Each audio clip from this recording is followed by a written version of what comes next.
Yo, what is going on, ladies and gentlemen? Welcome to the Nightmare Series. That is the wrong one. This is the bracket that we want here. We are here tonight for our top 8 of week number 2. It is going to be a fun set of events here. We've already got our competitors waiting in the lobby. I am joined by Silver Sandbag here to call the action once again back on the Nightmare Series. How you doing, Silver? Dude, I am doing fantastic. It is amazing to be back here on the Nightmare Series with incredible players we got lined up tonight. I cannot wait to commentate these, and I'm excited to see who's going to be taking it down. Yeah, absolutely. I am very excited. Here we've got our bracket. You got Isaiah, who's in the lobby right now. I do need him to pick his character so that he could kill me. And then we've also got Total Meta taking him on. That is going to be our opening match of the evening. We've got Fluffy Fawn and Koizi rounding out the other side of winner's side. So Koizi currently ranked number 1 in both player and ranked matches. An absolute menace out there on the Xbox side of things. Really excited to see their performance here in tonight's top 8, and I believe they're also playing in another event, and I've called it. I think they're going to be winning 2 of them, so double-time champion here, but Isaiah is not going to make it easy. So Isaiah versus Koizi is potentially going to be how it goes down, with Isaiah being the previous champ, but Fluffy had a huge upset last night, or not last night, on Thursday, defeating, I believe it was over Hunter with the big comeback, 3-2 comeback, so Fluffy has really been putting in the work, and while Koizi is going to be a daunting opponent, I think Fluffy could absolutely put a big challenge to Koizi, so we're going to see how that one goes out. We've also got Skill on the bottom versus Zythshock, as well as Hunter, who survived that beating from Fluffy and made it into the loser's bracket versus On Around. I believe that Zythshock is not going to be here with us tonight, actually had an emergency come up, so he's not going to be playing, but nonetheless, we'll be making our way through the lobby. Either way. No, it's not bugged. He's just got to kill me, and then afterward, you two can fight. But yeah, we've got ourselves a really exciting set of matches up here tonight. I think it's going to be a lot of fun. Really excited to see how Koizi, Isaiah, Fluffy, and everybody else throws down and does here tonight. Right now, Isaiah is in the process of putting my health bar to rest, and then we'll go ahead and swap over to the action. Yeah, Isaiah, Koizi, and unfortunately, Zythshock couldn't make it because that was also another big contender if possibly someone could take it. But Isaiah and Koizi, as we know from Koizi back in MK1's era of Nightmare Series, was quite the contender, constantly making all the top 8s, constantly making the finales. Someone definitely to look out for. And as you said with Isaiah, just the returning champion from last time. So this is going to be a huge battle of really who wants this champion spot the most. And we're going to be seeing probably some of the most tight-knit battles yet, with a lot of sweat, blood, and tears put on the line here. Absolutely, absolutely. So it looks like they are all done killing me, so we can go ahead and hop into this match. This first match is going to be winner side. Like I said, we are looking at Isaiah versus Total Meta. Now, Isaiah been running a lot of Natara as we've moved through these brackets. Total Meta, on the other hand, not as familiar of a face, but does appear to be running a lot of Tanya. So we'll see how Tanya fares in this matchup versus Natara. Yeah, so Natara, not a character you see quite often, actually running Sector here. So a lot of the setups into mix opportunities with Natara's sweep, which I believe you can special cancel, or the overhead, which you can cancel into her flight. So we're going to see a lot of air mobility being used up here. But Tanya, really great screen control all around, especially with the ability of Goro, utilizing of the armor breaker to keep really safe and get a combo like we just saw here. Not able to get the confirm though, as the Sector missile is going to be slowing that down, but Tanya, really great safety and openings with the ability of Goro, just always be able to back her up. Yeah, that Goro assist I think is one of the ones you see most commonly used with Tanya, but here we do see Isaiah kind of switching it up, multiple different cameos from him. It appears that he likes to kind of mix it up with Kung Lao as well as Sector, and then Serena has been kind of the fallback that we've seen him rely on when the goings get a little tough, just because that raw damage output is pretty nice. But so far, using these rockets effectively, Sector going to come in and break the damage here. Good use of the flight. Sector did get tagged by that projectile though. now just, ooh, I love the early jump in attack into the projectile. Try to call something out there from Isaiah, but great patience there from Isaiah. Now the pressure gets turned on in the corner here. Last hit scenarios, and the opening is going to be found by Meta. Gonna get that side swap as well, so corner position is going to be on his side as he's going to be taking round number 1 with the Tanya. Oh, gets hit by the fireball in the air. Going to be a full combo there, or not a full one, I suppose. Looks like Meta didn't have any meter to go really too much further with that. Rockets trading. Goro gets out of there. Yeah, that's going to be the big thing that we're going to be seeing here from Meta. Going for a lot of risky plays with that armored wake up of the this helicopter kick. Followed up with a Goro to basically just keep her safe and even plus in some scenarios. So that's going to be up to see how Isaiah is going to be adapting to that, because if you can't, that could be just the entire set being run over you. Alright, Turtle Shell comes out. Goro keeps it safe. Pressure mounting.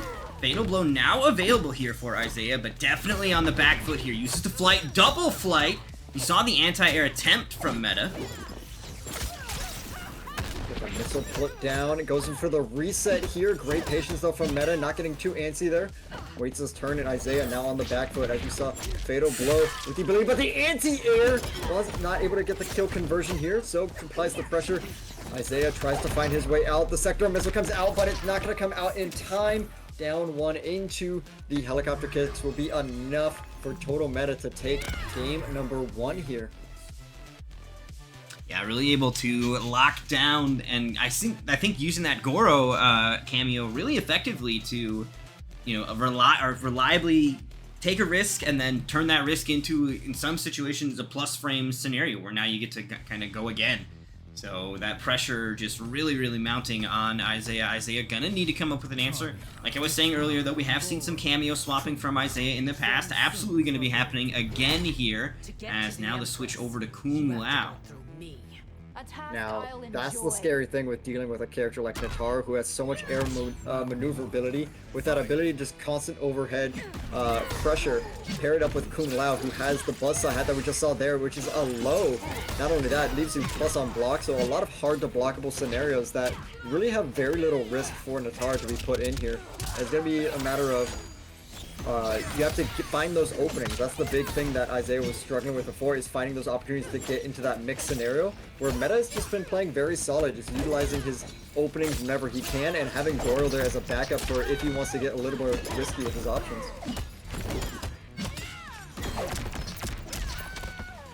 Oh, great call there with the armor to try and steal his turn back, and now Isaiah on the offensive here. Great usage of Kung Lao teleport, gets the side flip and the full combo as well. Oh my god, that was beautiful.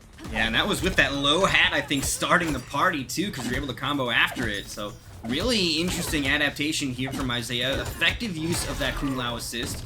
The stagger pressure though from Meta, just barely clinging on. The low hat will tag though, and that is going to be Isaiah taking round number 1 here in game 2.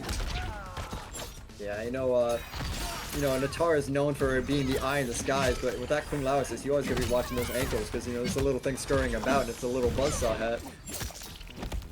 Yeah, buzzsaw hat is wild. I cannot believe it recovers as fast as it does, but is what it is. For now, at least. You lost your hat? Oh, don't worry. 2 seconds later, you got it back, my friend.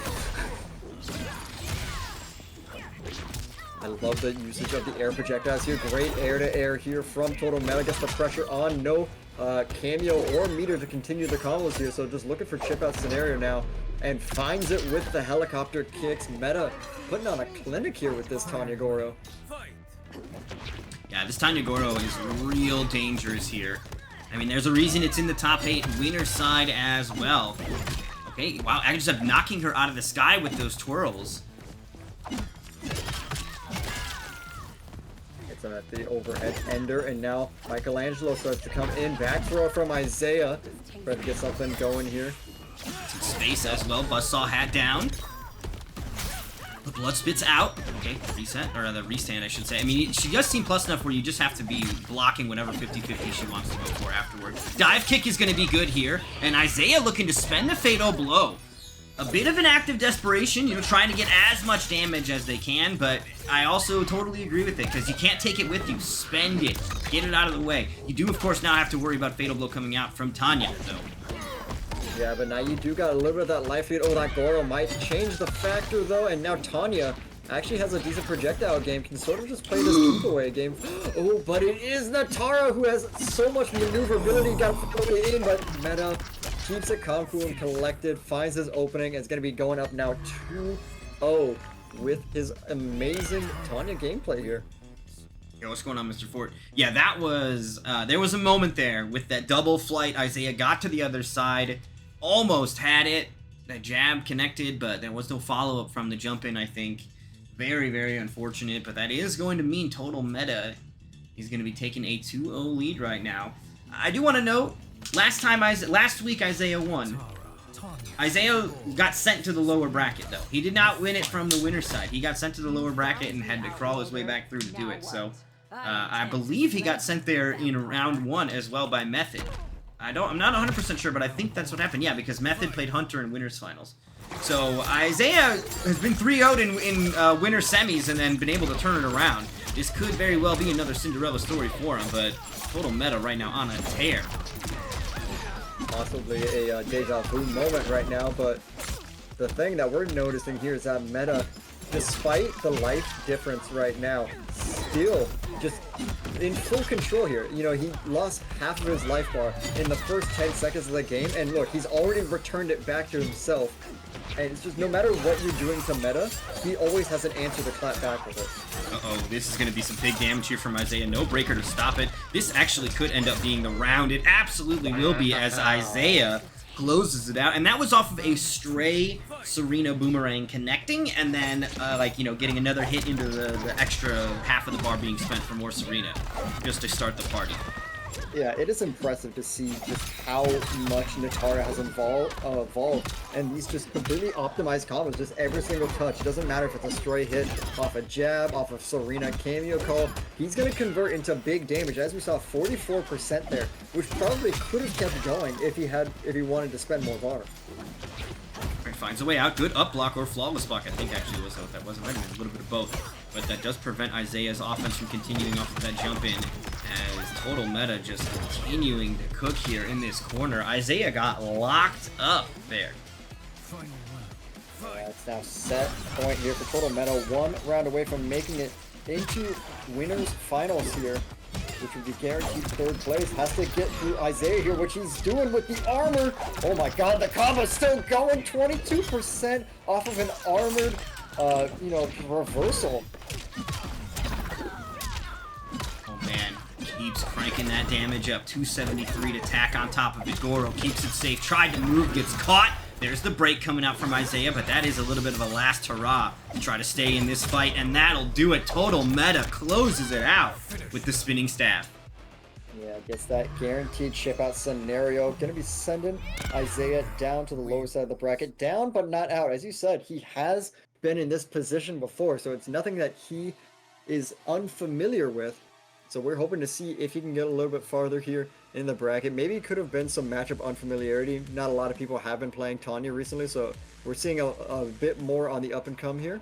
So maybe time to take this lesson to, grind out that matchup and see what you can do in those scenarios.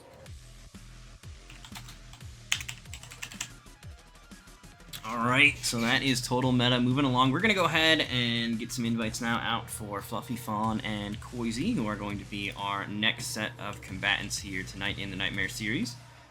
Haven't heard from Koizi in the chat, although they do keep a pretty low profile, so hopefully they're ready to go. I did see Fluffy in the chat earlier, though, so I do have some hopes that our competitors will be able to throw down.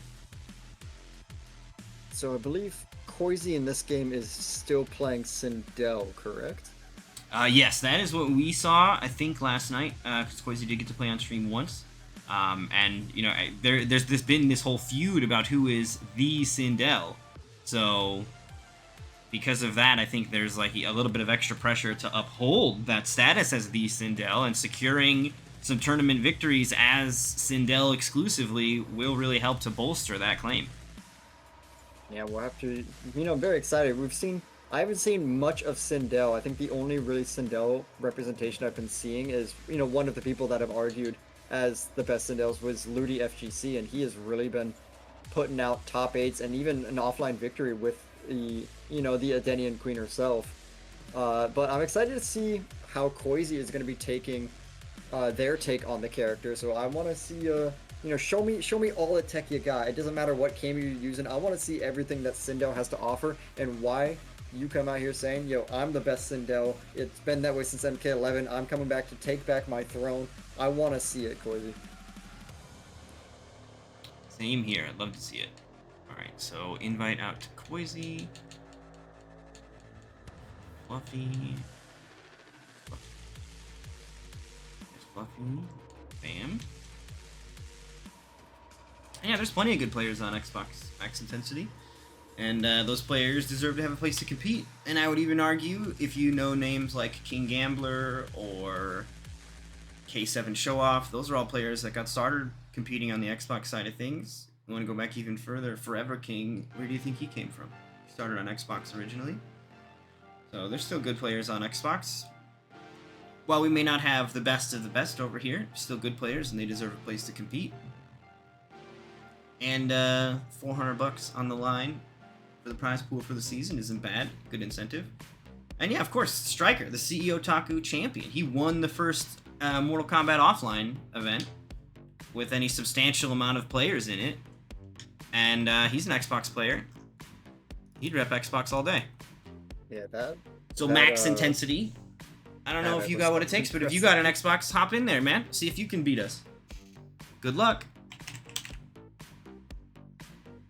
So I'm actually unfamiliar of who Fluffy Fawn plays. I mean, very impressive that they're here in Winterside top 8, but can you give me a little bit of info on them? No, it's all a secret. No, they were playing Johnny Cage last night, I believe. Had a really, we only got to see them on stream, I think, once, but had a really strong comeback against Hunter's Johnny Cage, who Hunter got second place last week, right? So he was playing against second place finisher. Now, Fluffy was using Johnny. Hunter's usually a Johnny player. Hunter didn't play the mirror. Maybe he doesn't like mirrors. Maybe just wasn't interested in playing Johnny again. Wanted to see how his run would do with Lee May. But his Lee May was actually the stronger character that he was running in that set. But Fluffy ended up taking it with Johnny. And here, as expected, we've got Koizi rocking the Sindel player. The Scream Queen coming through. And Koizi Sindel, very, very deadly. We saw a couple of drops, but it was early in the night when we got to see Koizi. I don't think that kind of stuff's going to continue to happen, because, and I gotta say also, if Koizi drops something, you better take advantage, because this is the #1 player on both ranked and casual matches. It's a heavy title to bear, but Koizi does a good job. But Fluffy off to a good start. There's the armor, gets out of trouble, Silver. Barry actually was not expecting this cameo selection from Fluffy. Normally when you see Johnny Cage, you know, mostly it's going to be either Kano or the big one, you know, everyone fears in Cyrax. And we're actually seeing a striker pick here from Fluffy. We're seeing a nice little start off of the grenades here, but now Koizi is just starting the offense with the Sindel. Gets a beautiful conversion, and it was just opening after opening after opening. It was looking like a Black Friday sale with how much stuff was getting on there. Yeah, takes the first round. As soon as Koizi got a chance to get started, they did not stop. And you can see those buzzsaw hat setups during the float with that overhead low, hard to blockable. Very difficult to find your way out of that. When people use that as like a meaty setup on a knockdown, you can sometimes jump out of it, but that prospect becomes a lot scarier when you've got Sindel literally hovering right above you. Like, yes, jump, please, come here. Mama's waiting. I mean, Fluffy definitely no slouch as well. We're seeing a lot of great openings here with those reversal shadow kicks, but just when it comes to just finding the openings he needs, it's all been going Koizi's way, as he's going to be very, you know, quickly running through that first game. Yeah, 400 damage on that last combo there at the end. Great usage of the Kung Lao cameo, not just as a low hat setup tool, but also as a combo extender there to get some decent damage off that as well. So, as discussed previously, Koizi is going to be a very, very scary opponent here in these brackets. And Fluffy Fun is finding out quickly, you let this player get started, it's very hard to put an end to him. That being said, Johnny Cage is one of the characters that's also really good at kind of keeping his turn. Strikers and assists that does a job of further pushing that game plan, right? You give up your turn, but here's some grenades to keep it anyway. So we'll see if Fluffy can get that level of pressure, and then he's going to really be looking forward to maintain and hold down this advantage. Or yeah, I mean, I've been very impressed so far for both players' showcases. You know, Fluffy may have been on the downside back there of game one, but as we're seeing here, using great utilization there of the striker grenades to try and keep himself safe after the oh my god, that was insane. Going for the shadow dash with the grenades to try and like force a press out of Koizi, but Koizi's patience is insane as well as he goes for the throw attempt here. That was an up block too. That was 19% on the throw. I think maybe trying to up block some of the float stuff or something. I'm not sure. That's what I've had to do. When she's floating, I'm up blocking. I know Aziz, you know, the tech maniac, has recently started posting some... Oh, I have to take him off of mute. The spoiler season's over. I have to take him off of mute. I forgot. I muted him because he's posting all the spoilers. Mm-hmm. He's had some anti-Sindel tech recently, and one of the characters was, of course, you love him or hate him, was Johnny Cage. And for the most part, he doesn't have to respect Sindel's float cancels. He can actually just backdash it. as soon as she tries to go for anything, you just double tap that back, hit that back one, and you're golden. Alright, so that is going to be Koizi taking round one. I will say this though, Fluffy looking a lot stronger here, and that's showing that was a much closer round. He also has all of his resources, so really one more tap could have done it. But it is still going to be Koizi coming out on top as Fluffy tries to find his footing here. Shadow Kick will get in, armors through. The grenades keep him covered. This is going to be full damage here from Fluffy because Koizi has no break to stop it. As for Shadow Kick, Ender keeps the plus frames going. Fluffy. Ooh, hands off! Wow, looking a lot more confident in this game. Amazing punish there. Not able to get much pressure going, but as I say that, finds the opening, forces the break away from Koizi. Now Koizi is the one that is one touch away from losing the round and gets the opening this time. Fluffy ties up the rounds. This is a stark difference from the first game that we saw here in the set tree. And a very, like, similar start to that last round he just won. Full meter on his side, empty tank on Koizi's side, as Fluffy just laying out the damage. Koizi hasn't been able to find the rhythm. That time the armor will get him out of trouble, and now he's out of the corner. This is huge. Yeah, big opening here for Koizi. Just keeps it simple, goes for the hard knockdown. Hard to block. Will catches the jump from Fluffy, and now back in the same scenario you just were. It's going to be forcing the meter away from Fluffy this time. And, you know, yeah, you lost a lot of stuff there from Johnny Cage. You're under arrest, bitch! No more fireballs! Yeah, dude! Johnny Cage, one of the few characters where meter is not really much of a factor, and that striker implementation is huge for Fluffy because now Koizi can't just run away the whole time. He has something else to do. Goes for the parry. Oh! No fucking way! That works! Dude, Fluffy Fawn is busting out all of the stops right now. He placed her under arrest. She somehow bailed out, but now you're caught in the parry, bitch. Yeah, and now this is a one-touch scenario here from both parties. Goes for the poke here, just catches him out. Guessing on the throw, guesses just a little bit wrong, and Koizi gonna be going up 2-0. That was a stressful situation. That could have gone either way there. Yeah, Koizi's got to be feeling the heat on this one. Like, Koizi won, but there is part of, I think there's part of him going, okay, that got a little wild. That got a little wild. I gotta be careful here. I mean, Fluffy was pulling out all the stops. Striker placing her under arrest, gets in there, the parry call out on the low fireball. Koizi's gonna need to be careful once that Fatal Blow comes online, it looks like. But also rocking a character that can kind of plow through your health bar before Fatal Blow becomes available, right? That 40% chunk. If they start when you're at 40, you're just done. And Koizi, the kind of player that might look to cultivate that situation so they don't have to worry about that again. It is kind of an MK1 mindset too, right? Try to get your opponent to just outside of Fatal Blow, and then the next time you hit him, kill him and no Fatal Blow to even worry about. Okay, now the armor situations are back in play here. As Koizi, you know, I think is playing this beautifully, just utilizing Sindel's great projectiles here to keep Fluffy at a distance. As soon as he gets in, use that armor to just return him to neutral. There's another call out on possibly an up block here, and big damage coming from Koizi. Look at this, 37% into the Kung Lao reset. Oh my god. That is absolutely oppressive. Not a lot of ways to weasel out of that one. Tried to call him out with the point. Maybe it was actually an input error there, but Fluffy gonna go to town for this one. Gonna be about 330. The Johnny damage, not quite as heavy, but I mean, we just went corner to corner round trip here in Shang Tsung's labs. That was a dirty reset that he just did there. Calls out the parry, and now Fluffy is in the corner. Goes to the parry again! Not able, doesn't believe in the punish though, so not able to get a conversion. As I say that though, no, he tells me to shut up. He knows exactly what he's doing here. Yeah, he's got the plans. Oh, and the shadow kick is gonna connect. Nicely done by Fluffy. Had to spend some meter to do it. Doesn't have much to work with here. As we move now into the final round, potential final game if Koizi can maintain this pressure, but Fluffy Fawn has just been revving up, and this is what happened in his set to make it top 8. He was down 2-0, and then Johnny Cage just came back with a vengeance for the reverse 3-0. Great armor there. Do it again. The striker grenades and calls out the press back from Koizi. Dude, Fluffy is just making all the right reads on knowing when Koizi wants to take his turnbacks here, and has Striker just loaded up in the gets the call here, forces Breaker. Koizi is not looking too good in this situation. No meter in the corner, needs to find a way out. This could be his opening though. Fatal Blow now though, we saw what can happen. You need to be careful with that offense. Fatal Blow is on deck. I don't think it works on the Buzzsaw, but I don't know the rules. Oh, Shadow kicks in. It's a guaranteed 35% opening. Overhead. That should be it. Just converted a fatal.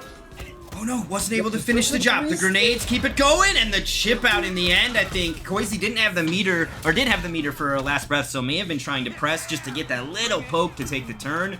But Fluffy putting another one on the board. Shades of Thursday's pools, where, I mean, you put Fluffy down 2-0 and you think to yourself, I've got this. And then the demon comes out. What do you do now? Dude, he really just said no one puts Fluffy in the corner, and he's gonna come out. Dude, the thing is, when you get someone back against the wall, you know, almost no options left, that is when they're at their most dangerous and their most volatile, and you know, that's when you know the set is absolutely not over. You know, you corner a wild animal, they're gonna come out swinging, and that's exactly what we're seeing from Fluffy here. Yeah, and Fluffy has been really reaching deep into find some interesting ways to handle this offense here from his opponent, and right now actually able to secure a victory here. Koizi, of course, not in dire straight situation yet, still has a little bit of flexibility, still a game left to learn, but by game 5 it all needs to be locked in to determine a winner. But let's see what Koizi does. Beautiful adaptation there, just backing away from those immediate shadow kicks, although the grenade toss follow will mean that Fluffy still kind of gets what he wants out of it. Yeah, now we're going to be seeing the swap to Serena cameo here, and I love this now because on top of the confirms that you get for Serena for big damage, you also get the addition of that invulnerable cameo move that we're seeing there. That little uppercut has a nice little reversal application that you can use. And Koizi's been showing it off beautifully. Oh, a parry! Another great utilization we're seeing from Fluffy to shut down a lot of Koizi's offense. Yeah, the parry is so cheap. Okay, get this way in, elbows fly, good poke out, there is a fatal blow available. Is it really, the amplified is like 2 frames? The frame data, I don't know if I trust it. 1 or 2 frames it activates on. Like, there's a lot of gaps that a lot of characters have that he just gets out for free. I think Gears is forward 1-2. I think he can parry between those and just basically just get out of that entire mind game for free. Yeah, that's crazy. Yeah, Omni-Man has some kind of parry mechanic too, so we'll see how that works. But other characters with parries, like Reiko's is 8 frames. I think Tanya's is 6, so those are more reasonable numbers that don't end up breaking certain strings and making them unusable. Ooh, tried for the parry while they were airborne, doesn't work on that. Yeah, no breaker available. This could be it right here. Yeah, just keeps it simple, and Koizi is going to be taking it 3-1 victory over Fluffy Fawn. Good stuff there from both players, and goes for the fatality. You know, who's your queen? It's Koizi. Koizi is now in the winners finals here. Who's your queen? Very nicely done. Fatality. Sindel win. Koizi out after that fatality, really showing who's ahead of the game here with that Sindel. Alright, so Koizi advances here into our winners finals where he'll face off against Total Meta. However, we're not going to be running that match just yet. We're still got some other matches to take care of. Now, unfortunately, as I said earlier, we aren't going to be able to have Zythshock play with us. He said that he had some kind of emergency come up, so he is not going to be joining us. We are going to have to, unfortunately, DQ him out. But we do have Hunter and On Around to join us, so we are going to be running the Hunter versus On Around match, and that will be what comes up next. After that, we'll go ahead and run Fluffy versus Skill, then Isaiah versus the winner of this match we're about to run, and then we'll get back to Koizi and Total Meta. So Hunter, as you said, second place in the last Nightmare series with both Johnny Cage and Lee May. So I'm interested to see how both of those characters are going to work out. Not aware of who On Around is, but I'm also excited to see what they're going to be bringing to the table here in the top 8.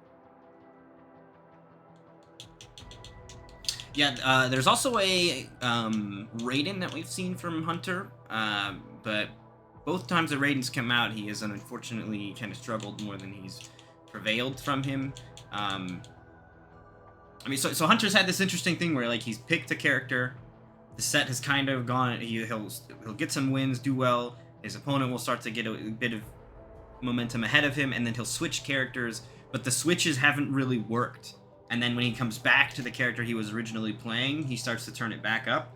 Like, that's what happened in the grand finals, where Isaiah reset the bracket on him, and then after the reset, he switched over to a character, and then Isaiah got up 2-0 after the reset, and then he switched back to his original character and brought it back to game 5. So if he would have played that character the whole way, maybe. So I don't know, maybe we'll see him kind of shy away from playing some of the off characters. Because with the Lee May situation, it was Lee May won the first 3 games, then Fluffy got a comeback, then he switched to Raiden. Raiden didn't get the job done.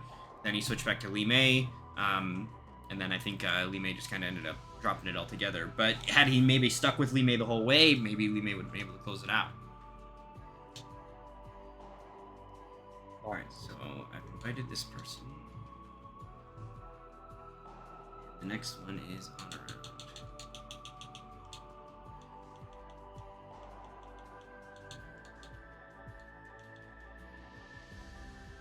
But no, losers, all matches are 3 out of 5.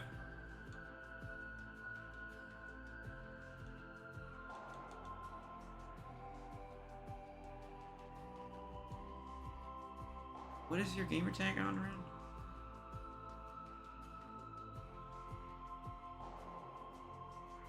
Oh, there's no... I've been putting a fucking N in your name this entire time.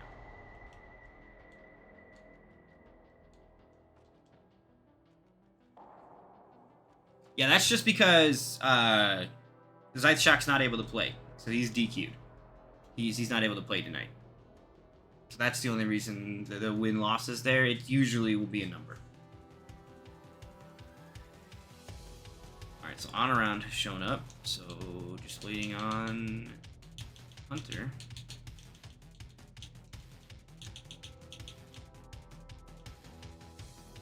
Yeah, I would have loved to have seen Zythshock play too. Zythshock's really, really talented. Unfortunately, though, it looks like something came up, so. Alright, well, we're trying to get Hunter in here. No, I don't think Koizi had Sonya. Sonya was the assist. It was Sindel Lau. Right, Silver? Sindel Lau? Yeah, we had Sindel Lau for the first 3 games, and then in game 4 he swapped to Sindel Serena to close it out. Oh, there was a Serena switch at the end. Okay.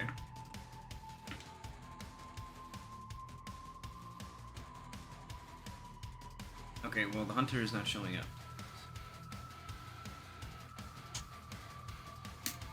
And he knows how this works. He played last week. Everything's alright.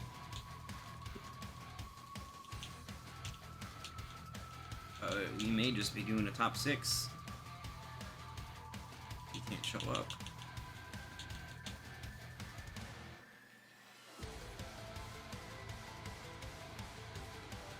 Alright, we'll give him a little more time. Does anybody know Hunter? He's, on Twitter, he doesn't speak English. He speaks Spanish on Twitter. I don't know if he speaks English as well, but all the times that he's typed anything, it has not been in a language I understand. Does anybody know him?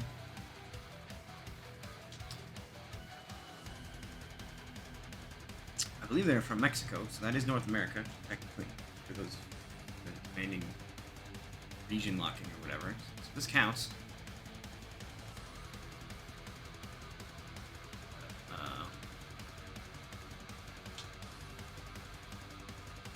not showing up?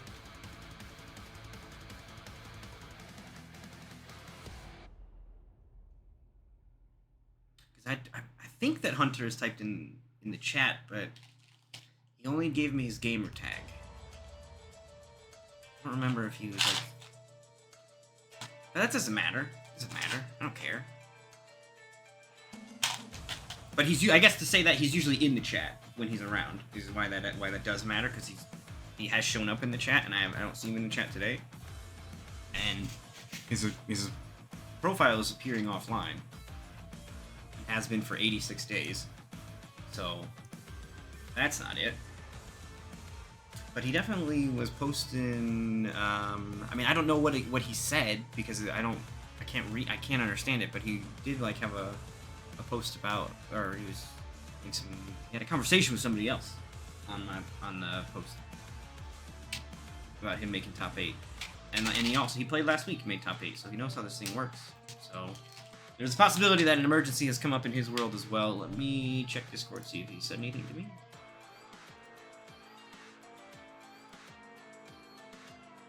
Cheeto is better than Gogeta.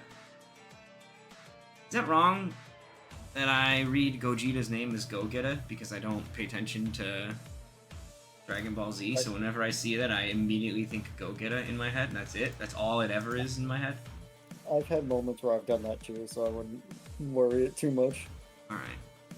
This is Gogeta. I don't know what a Gogeta is until I think about it for a couple extra steps, because I missed out as a child, as a young lad. My family didn't have cable. My friends would literally abandon me at the playground to go home and watch Dragon Ball. And I'd be like, alright, fucking guess it's time to hang out by myself.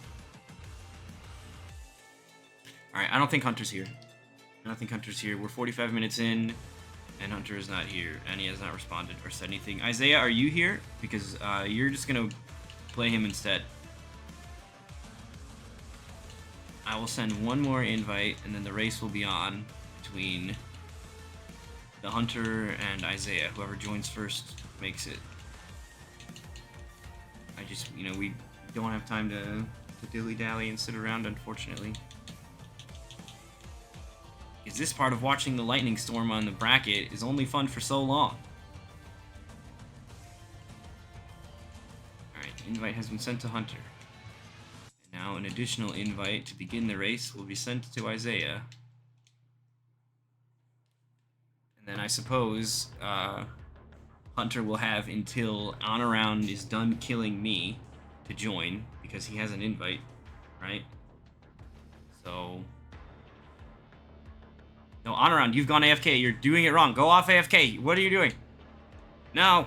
Well, actually, I think it's going to break the lobby anyway because he went AFK in the first place. Okay. Alright. Alright, so I'm going to pick a random character, which apparently is Gears. All of a sudden, I don't know how that keeps happening. I didn't play Gears. I was picking Reiko in Combat League. I was picking, Reiko in Training Mode. Oh no, Gears was the last character I picked.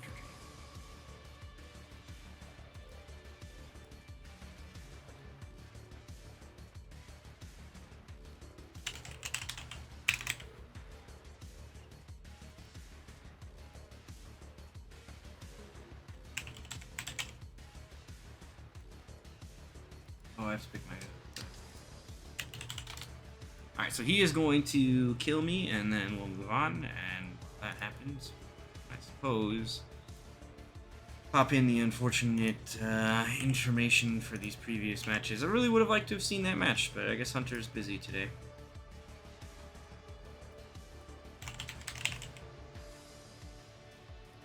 Alright, so we got Honorud versus Isaiah.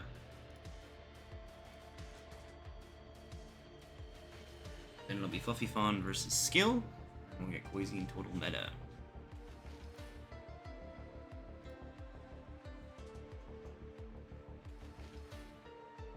So, what I was messing with, briefly, is it turns out, for some weird reason, and I don't know if this applies to everything, but when you do Reiko's sweep, which is +3 on block, Liu Kang and Kung Lao get pushed back less than everybody else, and they're actually within command grab range.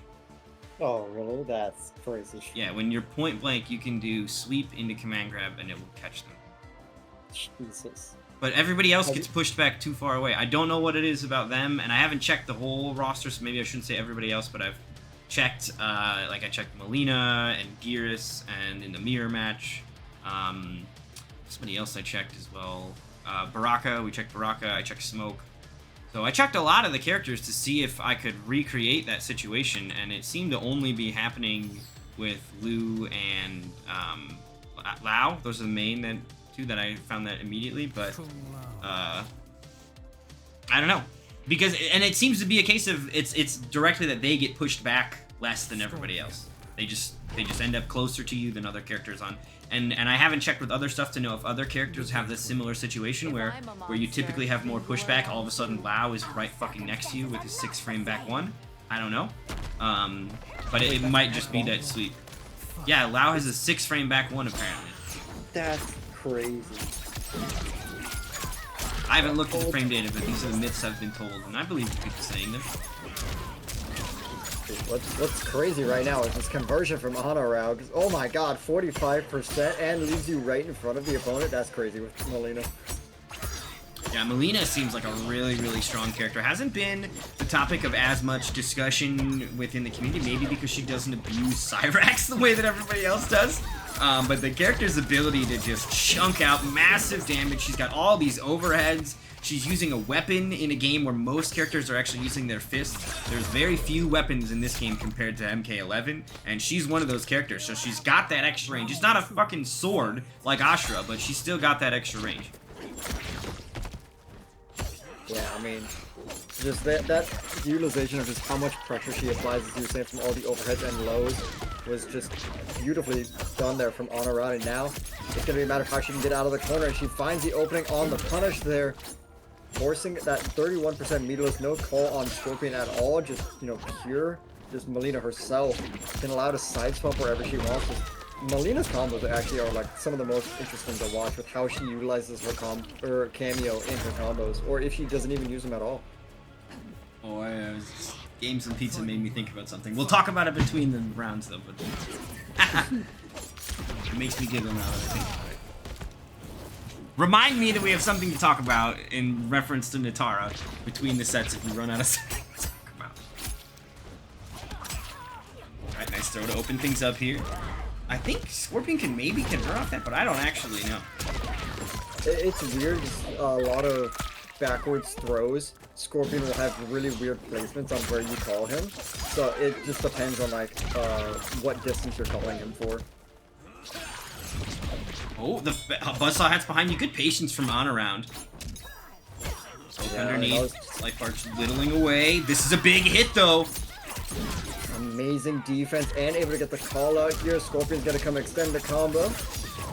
And 47% leaves you in strike throw distance, but unfortunately the grab was just a little too meaty. Wasn't able to get it there. Isaiah with the beautiful punish gonna be taking game number 1 here. Yeah, it looked like Isaiah kind of sniffed that grab out. And that's the thing, right? If you know, if a grab will kill your opponent will sometimes recognize that as well, and they'll start looking for that grab and ducking it. It's a bit of an MK11 throwback, but it absolutely comes into play here. So Isaiah able to successfully duck and weasel his way out. And I forgot to go AFK. Isn't this perfect? Fuck! Alright, well, now we can talk about the Natara thing. I didn't think it was possible that they found someone with worse voice acting than Ronda Rousey. Ronda, I'm sorry for all the shit we gave you. You know, dude, Ronda Rousey gets a pass. Ronda Rousey gets a pass. She was, in her previous career, literally getting kicked in the head. That was her job, was to get kicked in the head. So reading doesn't have to be her strong suit. Megan Fox is an actress. Her job was reading. That was it. Read the script, say it out loud. That was it, and she did not do a good job. Also, I want to note, because this is the funny thing to me that I was thinking of, do you guys remember in the whole, like, Megan Fox is Natara reveal? She was like, I had to go to a really dark place. We've all seen this story now. Which of her lines made it feel like that was the dark place? Yeah, what you didn't know is that when she's at a really dark place, she went to the bathroom and couldn't find the light switch. It has to be that, like, some extra story, because, okay, you remember how Kerry Tagawa was done in the Aftermath DLC? They did extra stuff, right? Yeah. They didn't bring Kerry Tagawa back to the studio. There's no way they were like, all right, get on another plane, come back. The game did well. They want to see more of you. There's no way. They recorded all of that first take. So maybe whatever the upcoming DLC has more Nitara stuff in it than the base story, but Nitara doesn't make like a big appearance in the story, and I don't like, I don't know, like the emotional investment of like, oh man, this was like really rough to have to talk about how all of my people are vampire. Like, what? That was, you just like, to say that? I don't know. It just, whatever. They spent a lot of money on her, though. You know they spent a lot of money on her. Performance don't match. Between her and Rhonda is that Rhonda put an effort. I do think Rhonda did put an effort. I just don't think Rhonda's like really good at being a voice actress, which she hasn't had any previous experience, or not very much, if she did. But I do think she put in an effort. Just I don't know. The Megan Fox lines are unfortunately very, very Peter Dinklage style Destiny. Yeah. You want me to read it? Alright, I'll read it. Oh, here we go. Alright, so back into the action. Sorry about that. I am AFK now, right? Let me just double check. Yes, I'm AFK now. I won't interrupt anymore. My bad. And, Ana just been struggling to deal with this Nitara pressure. As you were saying from Isaiah, just really turns up down on the lower side of the bracket, and just from the beginning of this tournament to now, Isaiah is playing fastly different from before. Wow, what a beautiful call out there. Yes. With the lantern to call out the jumps. I think this was a perfect idea here from Ana, going towards Lee Mei. Really great options of dealing with that air mobility. You know, lantern really controlling so much space, the projectile to control the ground movement from Isaiah. So very smart decision making here. We're gonna have to see, will it be the options that allows. Yeah, I think the lantern is going to be huge. The lantern is, I think, going to be really effective. I mean, it forces her to maintain a grounded game for like 5-6 seconds, and you can just do it again, right? Like, she lacks a projectile other than her cameo to really discourage you from setting them up from downtown. So she's got to get in and smother you to stop you from taking back the skies. Uh-oh, fatal blow for the finish? Oh no! The amplified fireball sent him too far back! Yeah, and that could be very costly. The air mobility goes to the double upwards dash. Oh my god, the mix is insane here. Auto round's defense is impressive, but the anti-air is enough for Isaiah to take game number 2, 2-0 lead, 1 away from eliminating Ana here. Is Christina the one that does the battle grunts? Because all the battle grunt noises for Nitara sound really good, but apparently that's because they weren't done by Megan. Although Megan hasn't acted in a while too. I don't know. I was a younger lad when I saw Transformers, but I don't think she did bad in her movies prior, right? I don't get the impression that she's an awful actress. Yeah, Transformers is where I started with Megan Fox, and that was like my all knowledge on her. And when they announced it, I was like, oh, she's gonna be terrible. It's gonna be the next Ronda Rousey situation, and no one believed me, and now here we are. Yeah, I mean, I haven't watched Transformers around. I don't remember it being awful. I don't think it's fine. So, but it has been a while since she's been to me, maybe. Although reading for a video game is definitely, I mean, I'm sure it's very different from reading to a camera, right? Your whole performance is now contained in your voice. Although they did cover her in mothballs to make the mocap look like her too, right? Or at least the face. Yeah, they did. You know, they put a face scan on her. It's her. Yeah, she was in the Team X movies. I never saw those stuff. I was fooled at that point. I actually had no idea. I mean, I saw the Corey Feldman ones. Those are the ones that I saw from like the 80s. Yeah. Isaiah really cooking up here with the Nitara gameplay. 1 round away from going up on the set point. Finds the gap in the forward 3-4 string. I think that's what that is. But now 1 round away from eliminating Ana from the tournament here and moving on to losers of these quarters. Ooh, tries to jump out from the low hat, and Isaiah knew it. Meets her in the sky, point blank, but that amplified fireball, I believe it's just 0 on block, that amplified fireball, so She doesn't really give up her turn, but she doesn't ensure hers either. But Lime actually does have surprisingly really good buttons, very underrated with how good her buttons are. It's just finding those access to the combos. It becomes a little bit more difficult. And the thing about Lime is that if she hits you, she's hitting you very, very hard. You're taking at least 40, if not 50% every single time she opens you up. Yeah, the 2 Lime players that I've ran into fucked me up. I was like, wait, this character can do what? I had no idea. It's rare to see, but the ones that have been putting the work in are really actually showing that the character can do stuff. Some good stuff. Yeah, we saw just beautiful projectile there to call out the Kung Lao assist. Ana fighting back, not going down without a fight here. And Isaiah still trying to find a way to close out this set here with just one more round.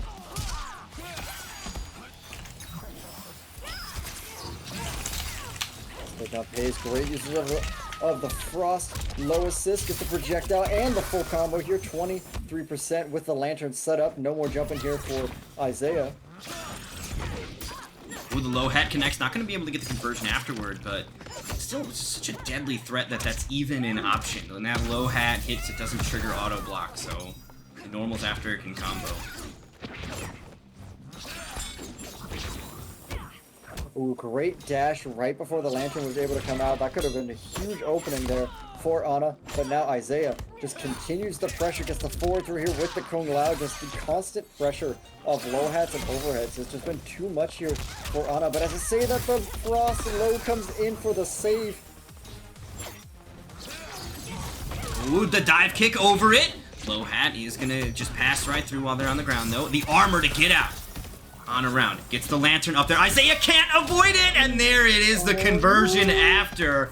Excellent play from on around. Those lanterns seem like they are just huge roadblocks for the Sky, right? Like, the character wants to be just zip-zopping all over the place up top, and as soon as you get those slow-moving, combo-starting lanterns out there, her whole game plan becomes way riskier to take action on. Yeah, the whole shtick is just being able to just maneuver around the sky, stopping your opponent from really getting anything going on the ground. But when you implement an anti-air moving hitbox, that once you throw it out, you no longer have to worry about it. That really puts that fear into, you know, Isaiah's play. Is like, okay, I can't really move ahead here. I can't get too aggressive here with my jump-ins, because if I do, there's a big chance of me getting opened up for 40%, as we saw at the ending there. You know, Ana just played it safe, hid behind the lantern, and Isaiah just jumped right into it. Ana got the conversion. That was the game. Yeah, it feels like, you know, if you're ever full screen against Natara, you're able to set the lantern up, which creates a situation where Isaiah essentially has to get in and smother and overwhelm you, because anytime we saw her playing a lot of hit and run tactics against Johnny Cage. Natara was doing that in the grand finals last week. Those hit and run tactics don't work, because when you run and give space, now you've got a lantern and you can't get back into hit anymore. So I'm curious how Isaiah is going to handle that. Here we're seeing these long screen distances. I think that jump might have actually been accidental, but Isaiah is forced to get back in there and make sure that Lime is not able to set up.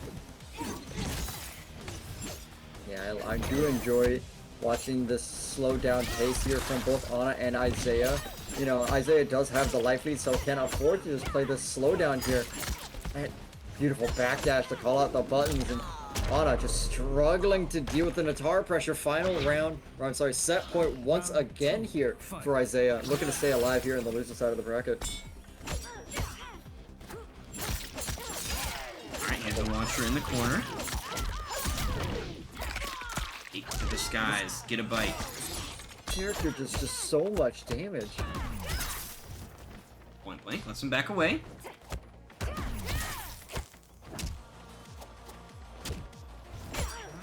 Alright, the low hat is good.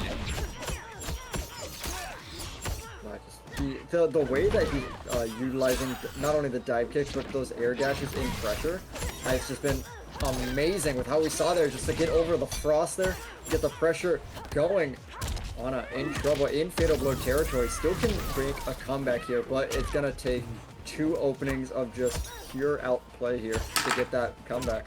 Yeah, there's no breakaway from Isaiah available though, so I think they're going to have to hold whatever damage comes their way. Isaiah just looking to close this things out. The armor comes out spending all of the meter, but that's what it takes, as Isaiah is going to secure the victory 3-1 in the end.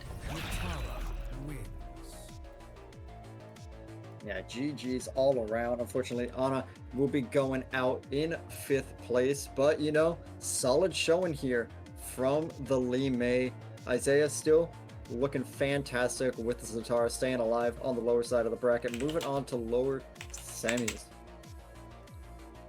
Absolutely very strong play there, and beautiful adaptation. You know, there were things coming through, and Anaround was definitely making a big change with the lanterns coming into play, right, to become problematic. But Isaiah just kind of buckled down, was able to get his pressure started without relying too heavily on the sky, as well as make sure that Lee Mei wasn't comfortable just throwing lanterns up nonstop.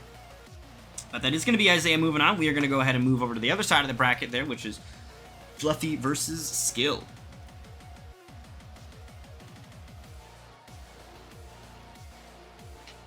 I mean, we saw that impressive display of Johnny Cage with the Striker cameo earlier from Fluffy against Koizi. Wasn't able to take Koizi down, but was showing amazing adaptations near the end of that set.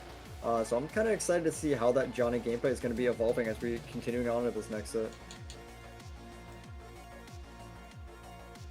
Yeah, absolutely. I mean, Fluffy's Johnny is a treat to watch. I still gotta say, that parry call out against Koizi was... I didn't even know you could do that. What an exciting moment in that match. Yo, unless you So see looking forward something to else, that might be the clip of the night. Yeah, right? That was a good one. I'll be right back. I'm gonna grab a quick drink. Do it. 9845. I can do the numbers.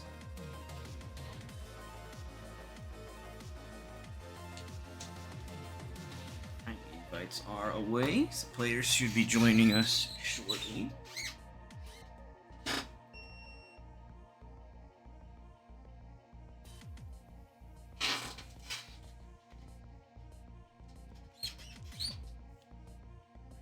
Now, we didn't get to see Skill, I think, play on stream at all. I want to say Skill was not on stream. I mean, the lower bracket matches all happen off stream anyway. That doesn't mean that just because you're down there, it means we never saw you. You may have played on stream before you got sent to the lower bracket, but I believe that Skill didn't end up making an appearance on stream. But that being said, my read is that they are going to be a Astra player. So that is my read on what's going to be happening with their character, is that they're going to be an Astra player. I don't know for sure. We're about to find out, I suppose. But that is what my idea is going into this. So Astra versus Johnny is going to definitely be pretty interesting. Alright, I am back. Alright, here we go. Our combatants are here. You're just in the nick of time. And there's Astra coming out from Skill. Johnny coming out for Fluffy. So that's who they were playing, at least most recently. And that will actually be who they lock in with as well. So this is a matchup where I guess the typical approach to dealing with Johnny, for me at least, I play Reiko, and I'm assuming other characters feel similarly, is keep Johnny away from me. Even with my command grab, I'm not trying to command grab. I'm just trying to throw these stars and keep Johnny away from me. Astra does not have a fireball that can really maintain that kind of presence, but she does have range. So I think she's going to be playing get Johnny closer to me, but hold on, not that close. You know what I mean? Like, just trying to keep him at that sword tip range, that Marth optimal, because I think Johnny can overwhelm her with those buttons, but she's going to have to kind of play just outside of the danger zone in order to effectively use her range. Yeah, I've worded that pretty much perfectly, you know. As you said, Astra really thrives at that forward 2, back 3 range.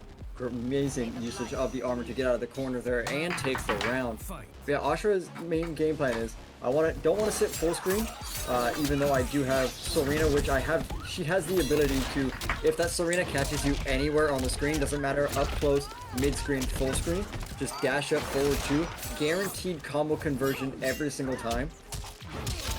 Just the ability to convert off almost any touch, and then just play outside Johnny's range, play in that mid-screen range, utilizing her projectile, which I believe is like +3 on block.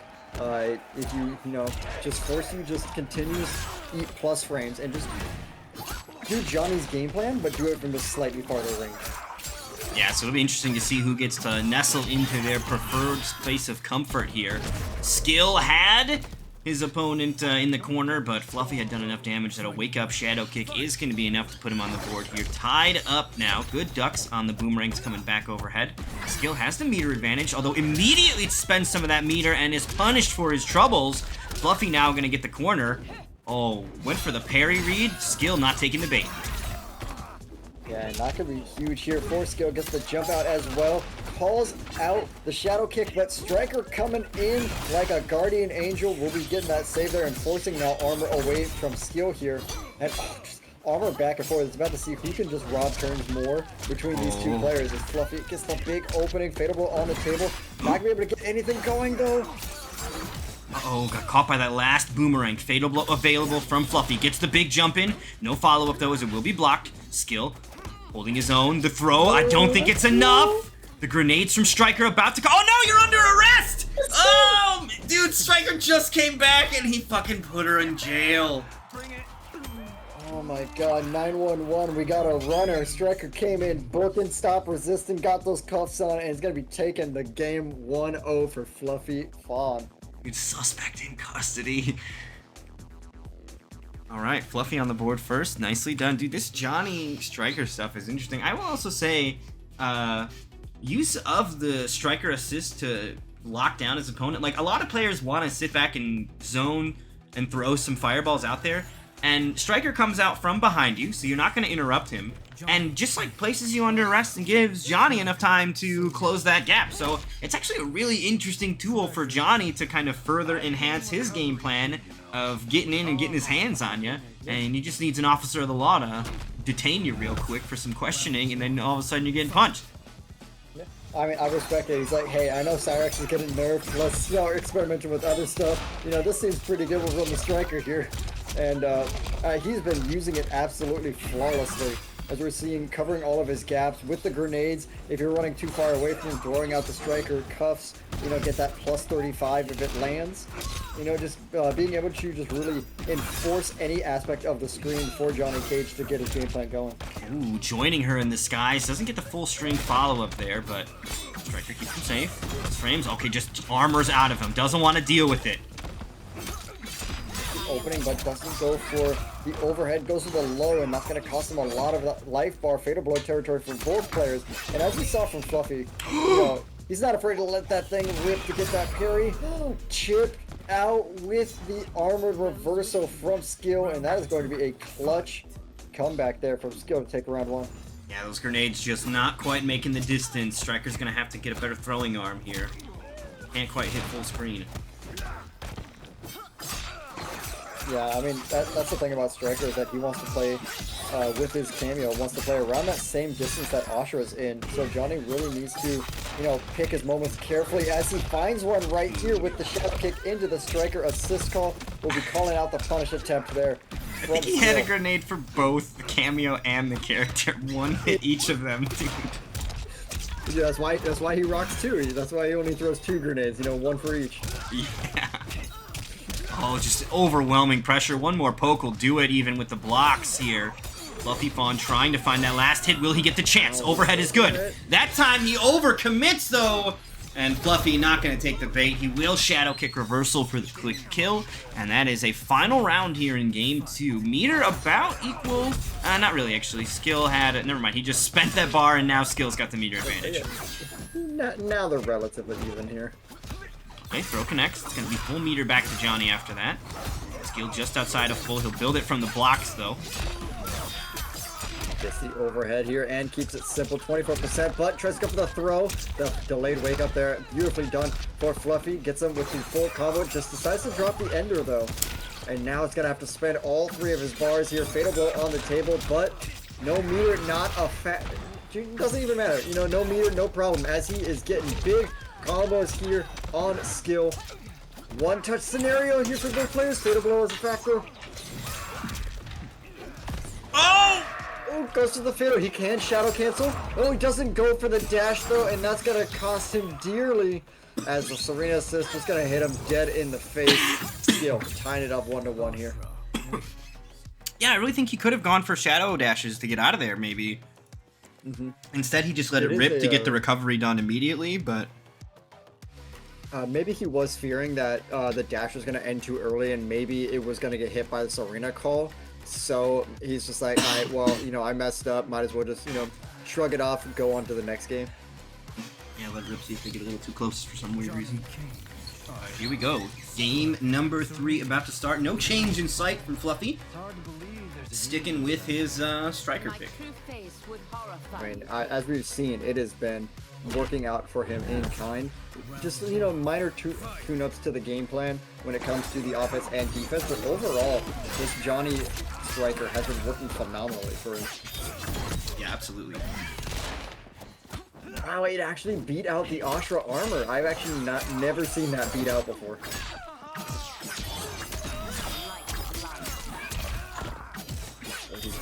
Wow, Ashra just eats life bars for breakfast. Throw here, great stuff there from Skill. Taking round number 1 and the momentum on the Demons side. You know, both teams, Ashra and Selena out here.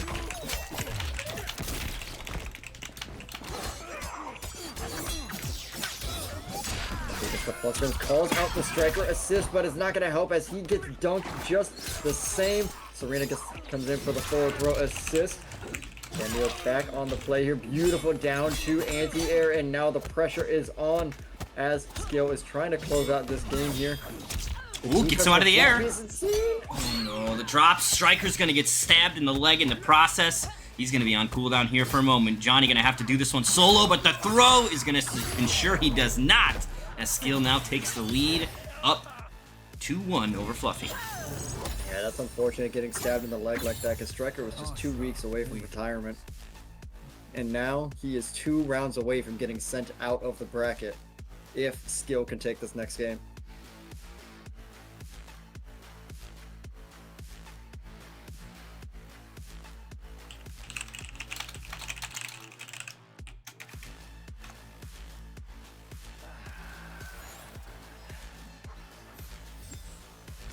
Alright, so Fluffy, back to the drawing board. Skill had a real dominant game there when that I think might have been the fastest one. They've been real back and forths here in those opening games, but Skill really showed that he may have tapped into something new here in this matchup. So Fluffy gonna have to dig deep for a new answer here. Wow, great answer there with the shadow kick on the Serena call. Gets the opening here off the jump kick. How do we get the shadow kick? And I think that's been one of the biggest factors that we've seen here from Skill, is just not afraid to throw out that armored Banshee dash to call out a lot of Johnny Cage's pressure. And I don't think Fluffy's really found an answer for it yet, and that's been a huge downside in the set. Can he even have one? I got a feeling that might be the best armored move in the game. It's one of, I think, 2 moves with multiple hits of armor. And other than like a Johnny punch with a grenade backing it up, does he have enough double hitting fast anything? It's not so much of like, oh, how can I beat the armor? It's how can I stop him from constantly doing it? And oh, is this gonna punish it? No, is able to get the block out in time, and that's gonna be the round there for Fluffy. But the big thing is for Johnny is he's one of the few characters that can consistently punish Ashra dash. And it's just, you know, as soon as you block oh, it, are you saying shadow kick afterward? Yeah, okay, so even when she does it every time. Even when she does it farther away, instead of trying to chase her down with a normal like string or whatever, just shadow kick her. Because yeah, she's got that 2 hits of armor. Even hitting her twice, you have to hit her 3 times to actually hit her. And I don't think there's a single character that can beyond something like a Cyrax Buzzsaw or something crazy really helping. That's what I was thinking too. Wow, okay, the pokes really coming out here for Fluffy, but once again, just that armored wake up for Skill just been working out in spades for him. Johnny spends another bar of that striker assist, just consistently relying on striker with those grenades. There's the assist with the breaker there. 8 Wow, on great damage. backdash on the overhead attempt there. Gets the opening here. Not able to get much of a conversion off it though. Striker Grenades comes in. Pressure is on now for Fluffy. Skill not able to keep that defense up though. And that is going to be a game tied now for Fluffy. 2-2 here, ladies and gentlemen. Yeah, and much like Skill had a really solid game last game, Fluffy just had a real solid one on this one. A 2-0 clean slate, and just really just bullied his opponent down on that one. We'll see what Skill's adjustment here is now as we move into our final game between these two. This is going to be the decider here. Is it going to be Fluffy Fawn and Johnny Cage that moves on to fight against Isaiah and his Nitara? Or is Skill going to bring Ashra and the sword to bear against the Bat Lady? Let's find out as round 1 underway. Fluffy, once again, the thing we've known him for, starts off with that immediate armored shadow kick into the striker call. Great defense there, calling out the armored wake up, but unable to get the punish there. Now Skill just putting on a clinic here with the Ashra gameplay. 42% is no joke, especially with only 1 bar and 1 cameo. Yeah, absolutely. Here's going to be another opening for Skill. He's in dark mode here, which doesn't change too many of the properties. I think there's a couple things that are different. I actually don't know, though. Maybe I'm talking out of my ass on that. Yeah, the big thing though is on that specific combo that we were seeing there, she does have to change how the combo route goes since she's in dark mode, because light mode projectile is the main launcher that you'll see after that crumple state. So when she's in dark mode, she can't exactly go for the same combo route, and her Banshee dash cancels now become plus on block. So that's a big thing that you have to worry about when dealing with it. Ooh, tries to jump away from the Banshee dash, but still gets caught anyway. Blocks the overhead. Punish, but still finds a route afterward. Gonna be a little bit of damage there. The armor just constantly coming out from Skill here, though. Okay, no punish. Oh, never mind. Gets the redemption hit on the second hit there. Skill maybe a little bit too antsy, or felt like he deserved the punish anyway. Yeah, and gets the opening there. Final game, final round. Winner faces Isaiah in loser semis. Who's it gonna be? Is it gonna be Johnny or Ashra? We're finding out. Skill off to a major start with the overhead. Puts him back into the corner. 30%. Oh no, he didn't go far enough. Why? Oh, the Serena comes back for the save, but still doesn't change a thing. Fluffy still gonna be getting that combo, still gonna be getting that corner push. The striker comes in, the reset into the overhead. Oh my god, way. Fluffy is cooking right now. What a beautiful reset. Finds the low. The grenades are going to come out. Skill is going to come off the meter, but Fatal Blow now available. Not quite within lethal territory, but we're getting close. Serena boomerangs are out, and they are gone. No more of those left. Shadow Kick will punish that, but now the opening. Uh-oh. Uh-oh! This is going to get blocked! Yeah, this could Oh be no! Fluffy. Just go for a Shadow Kick, chip out territory though. Goes for the overhead, tries that again. No, the Oh my goodness. Holy shit. Did that have to be that close? Really, gents? Really? Just like that, Fluffy keeps it collected enough to get the armored Shadow Kick, takes down Skill 3-2 in a nail-biting game 5, and moves on to face off against Isaiah in losers semifinals. That is GG's to both players. You guys both played fantastic, and as of right now, I think that's set of the night right there. Yeah, that was a really, really exciting match between those two. You kind of had it all. You had close matches in the early moments, then you had some stomps back and forth in game 3 and 4, and then that final one. What exciting play. Fluffy Fawn had an incredible reset there. The scramble at the end could have gone really either way, but it is going to be Fluffy moving on. And Fluffy will go ahead, as you said, to fight Isaiah. But before we get to that match, we've got our winners finals to take care of. So we're going to go ahead and get some invites out now to Total Meta versus Koizi. And that is going to determine who is going to make it into grand finals. So far, we haven't guaranteed a new tournament champion. Isaiah's still alive, but Koizi is looking for that Week 2 crown. And right now, Total Meta is in his way.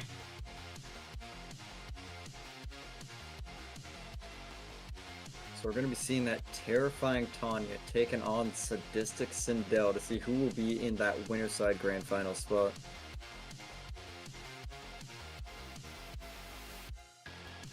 I honestly can't tell you who's going to take this, because they both put on incredible showcasings in their winner side sets.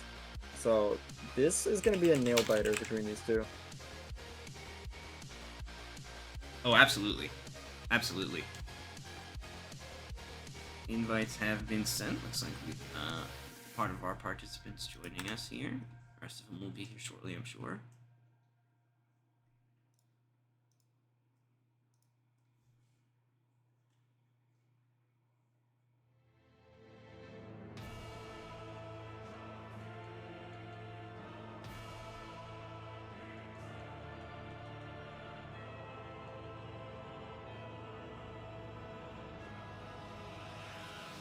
Another invite has been sent for Koizi.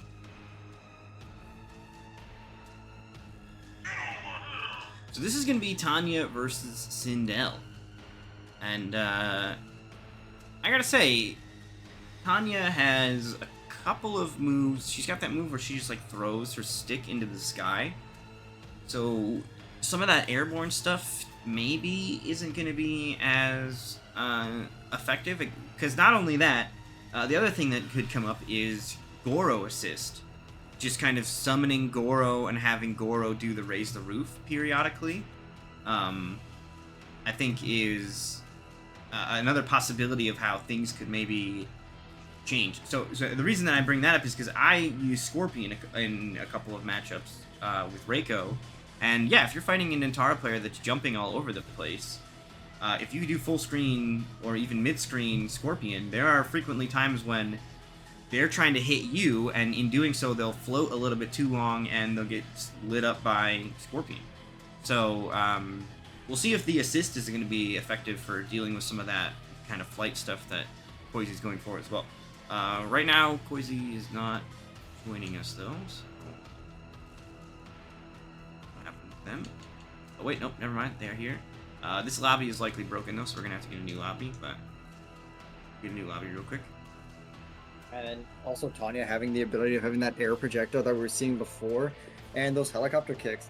They're not exclusive to the ground. You know, she can also use those in the air, so she gets a lot of horizontal mobility and just a lot of air coverage overall to see how she's going to be able to keep that Sindel stuff in check that you were saying. Just a lot of that air game Sindel is really good at, of not only the air projectile, but the air cancels for added on pressure.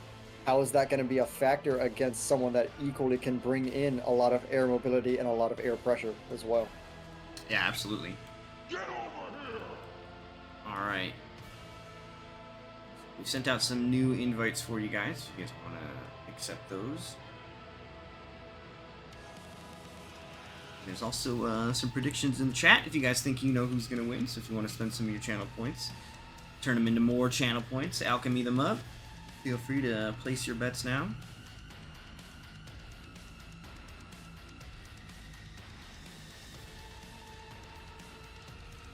Alright, looks like they're here. You guys can go ahead and start the match whenever you guys are ready.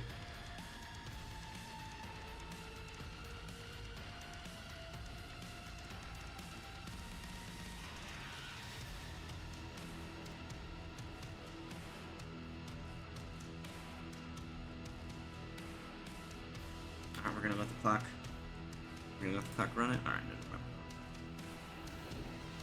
Alright, here we go. Winners finals. Koizi versus Total Meta.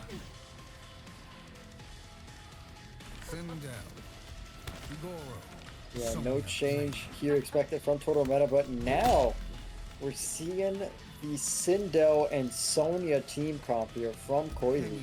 Someone was actually in the chat asking if Koizi was running Sindel Sonya. I had said no, we hadn't seen Sindel Sonya yet, but here, as if on command, it's going to be coming out, so I'm curious if it's something to do with the matchup, or perhaps Koizi is just looking to vary some things up here, but either way, we will see some different cameo application from Koizi. Although now that I think about it, Koizi was using Sonya yesterday, because they were using the Sonya charge plus frames. There it is right there to get some stuff going. So we'll see if that ends up coming up more often.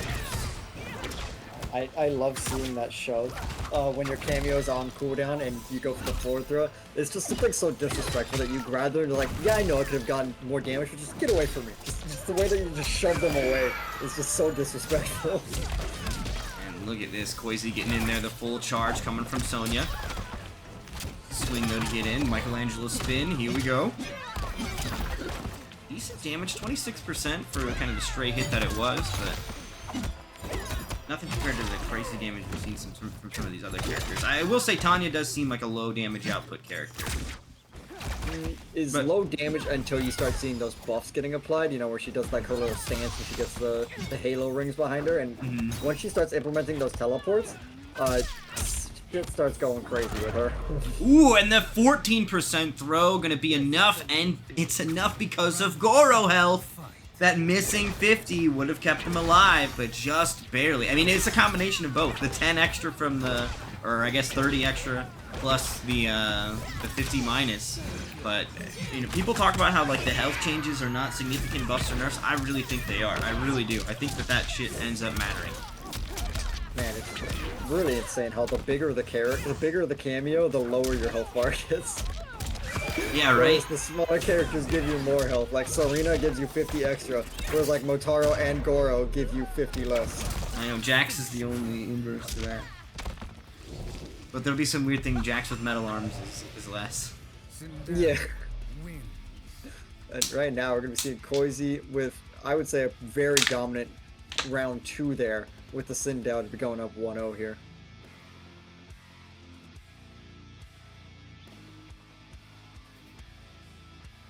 Alright. Koizi up 1-0. Total meta, gonna need to come up with some sort of answer here to deal with what it is that Koizi's bringing to the table. Koizi's application of that Sonya assist for just like fully charging her up and then going into pressure afterward is really interesting. I have not seen any of the people that I've ran into using Sonya doing that. I don't think I've seen anybody else do that. Not once. Yeah, I think the only time you really see Sonya is for, you know, the obvious ambush, anti-air, and also just high damage amplifier for combos, and then for the rare occurrences, depending on the player, we'll have the leg grab for just those side swap combos. But, you know, Koizi really just showing off interesting ways of, you know, not every move on a cameo is bad. You know, there's no bad move on a cameo, you just gotta learn how to use it, and we're seeing it on full display here. Yeah, exactly. Koizi absolutely able to find the right places to utilize that here. I mean, it's a quick charge up, it looks like, too. She's in that summon stance very briefly. Yeah, I love using it after the hard knockdowns as well, just buying Sonya as much time as possible to get it ready. Gets the guaranteed jump in, so even if you hit Sonya out of it, you know, Koizi still gets the pressure going. And in there with the splits, that's going to be round 1 of game 2, going the way of the Scream Queen. I keep getting Injustice 2 PTSD from like Black Canary whenever I see that jump in. Yeah. At least it's not back to block. Some of these characters would be broken if it was back to block with the cameos and stuff. Can you imagine just a Lao hat with the side swaps? Can you imagine blocking Natara pressure with back to block? I feel like Gears would also be terrifying when he pops that sand card and you gotta guess like what side he's gonna jump on. Oh yeah, if you could mix that kind of stuff up. Dude, that's just gonna do it. Koizi closing out round number 2 as well.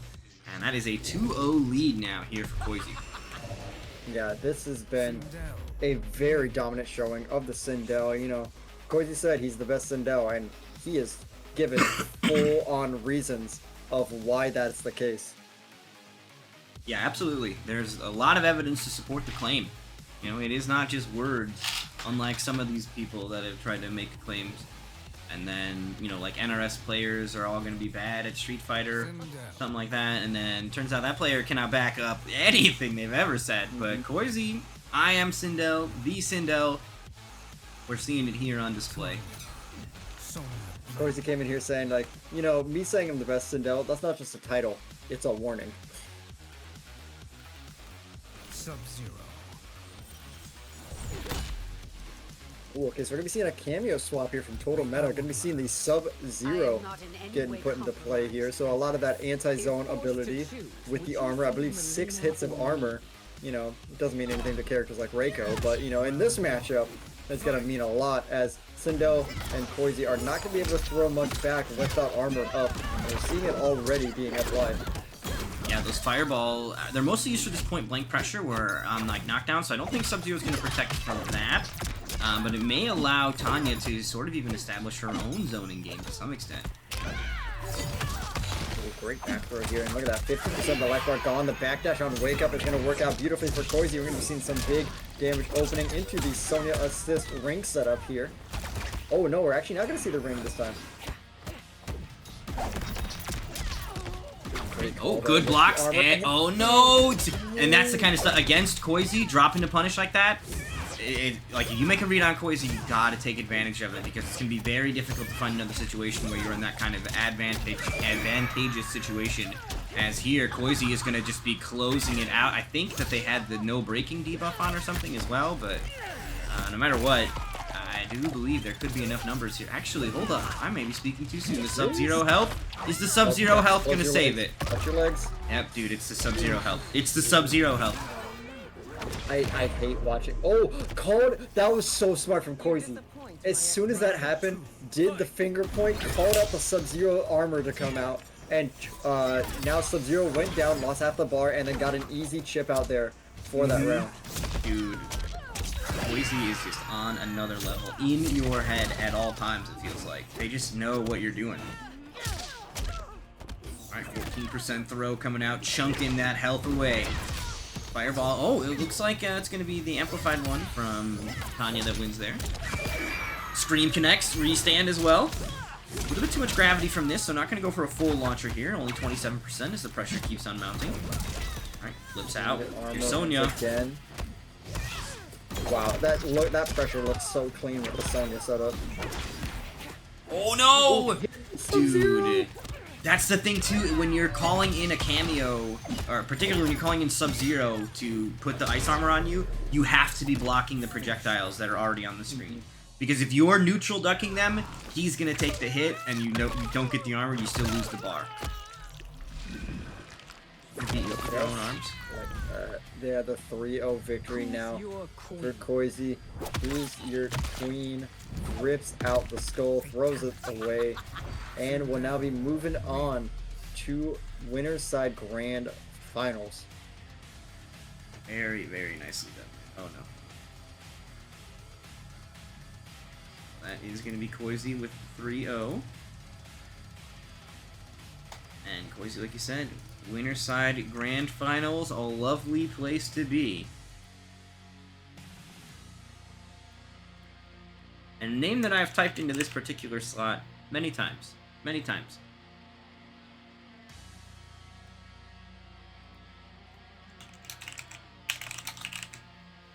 Alright. So that is where our bracket currently stands. Koizi right now waiting in winner's side of grand finals. And we've got Total Meta currently waiting in losers finals. We're going to go ahead and summon Fluffy Fawn and Isaiah, however, as they are going to be our next match, our losers semifinals, to determine who is going to be facing off against Total Meta to make it into grand finals to showdown with Koizi. Ronnie Cage and Natara. So it's going to be King of the Ground versus Queen of the Air. This is going to be an interesting set for sure. Yeah, absolutely, and it'll also be intriguing to see how those striker grenades end up impacting that. Those grenades occasionally have like an explosion arc on them that may actually disrupt some of that air mobility that Isaiah likes to go for. So I think there is a possibility that we could see some interaction there.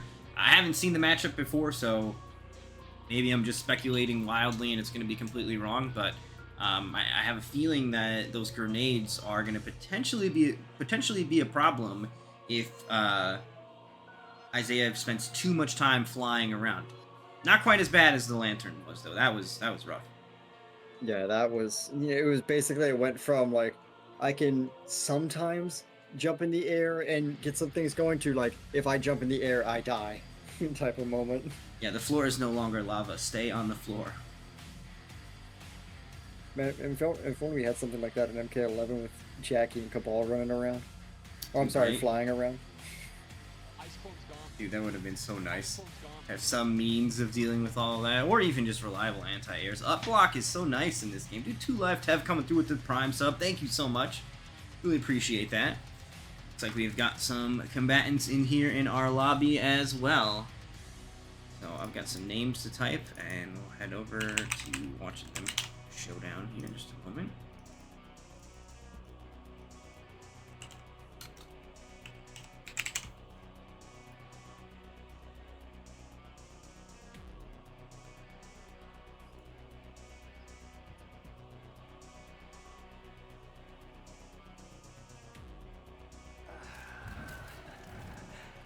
Alright, here we go. And Nitara versus Johnny Cage is the projected matchup. It looks like they are going to be locking in with just that. And Isaiah starting off with Kung Lao. Isaiah does seem to have a stable of cameos that he does like using with Nitara. It includes Sector and Serena as well, but it looks like Kung Lao is going to take the lead on this one. See if he can find a way to either keep Johnny out with those low hats or even just open him up and set him up. There's some grenades popping off, though, from Striker. Already both bars of cameos spent here by Fluffy. Yeah, that could be a very bad situation here for Fluffy. Just doesn't have access to that increased pressure, doesn't have access to those combos. Going to be having Striker back now, though. So we're going to see the increased pressure again. Isaiah trying his best to play that defensive game, but, you know, just not able to react to the throws. Just too much going on here. But he gets a beautiful conversion there. 24%, no bar off of the straight low hat conversion. Gotta believe sometimes he will find a stray hit, but just follows it up with a throw instead here. Right now, Fluffy in a little bit of danger health-wise. Has to armor through the low hat. Finds a jump in to get over, but I was about to say, if he found another hit into a fatal blow, he may have actually been able to find a way to kill there, but it is instead going to be Isaiah that secures round one. There's that armor coming out again from Fluffy, just trying to close that gap and get in on the Bat Lady. The backdoor here now, and just Isaiah just continuing this hot streak with the Nitara. You know, as you were saying before, earlier in the tournament, you know, had a run in the previous Nightmare series where it just went down into the lower side bracket early and made this comeback. And, you know, Isaiah's just been playing out of his mind since. Fluffy tried to find a way to slow down this momentum, but Isaiah has just been running non-stop over all of the competition. Ooh, there's that attempt amplified parry here from Fluffy. Not going to find its mark, but he is instead just going to use these grenades to keep the damage going here. 37%, and the meaty knee is going to close the round out. Had to spend a lot of meter to do it, but he will have full cameo as we move into the final round. And there's those grenades controlling the skies, like I predicted. I knew it. It's really insane how Johnny went from no good mid in MK11 to the best mid in MK1. Dude, do you remember when some people were like, dude, Johnny with no fireball, oh, that sounds like he's gonna be bad. Dude, could you imagine if they fucking gave this character a fireball too? He's fine without it. He's fine. Imagine all of this without take projectiles. Yeah. Finds the opening here. No breakaway available for Isaiah just yet, but the big whiff! That's gonna incite a breaker. Try to go for the reset and gets called out here. Constant pressure back from Isaiah. The fatal blow comes out. The shadow dash cancel. The grenade! What a play. Isaiah has the breaker. It's available. Doesn't convert into fatal blow to kill right there. Makes his way in. The throw tech. Fluffy Fawn. Not giving up yet. Striker's there with the dude, the fucking grenades, dude. Fluffy has just been calling 911 non-stop. And Striker's there with the grenade toss every time. Isaiah was just like, you have a grenade? And Fluffy was like, no, you have a grenade. Hit him right in the face with it and stole the round. It's crazy how much robber we've been seeing when he has a cop as his cameo. I think Striker might be on the take. Nitara, Johnny Cage, Kung Lao, Striker, the gateway. The Striker grenades are really good. They seem really, really good. He's like, alright guys, I'm here with a cop who's not afraid to turn his body cam off. Round one, fight.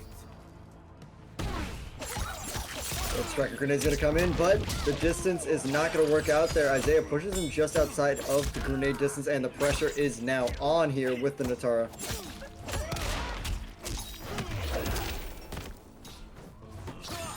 Comes out early, and now the buzzsaw pressure comes in once again. Shadow kick away. That's so smart, just throwing out those grenades every time he shadow kicks, just to say, like, you know, whenever I do this shadow kick, you're gonna have to respect it. You know, you can't try to get a punish or else you're gonna get hit. Here's my question: Are the grenades highs? I think they're highs, right? So if you duck the shadow kick and then duck the grenades at the same time, or like maybe just like get a quick uppercut and then go back to crouching after, so you avoid the grenades. I mean, it's not a lot, but it's better than fucking what's been happening, which is you get full combo. A one is mid, one's a high? Alright, well, never mind.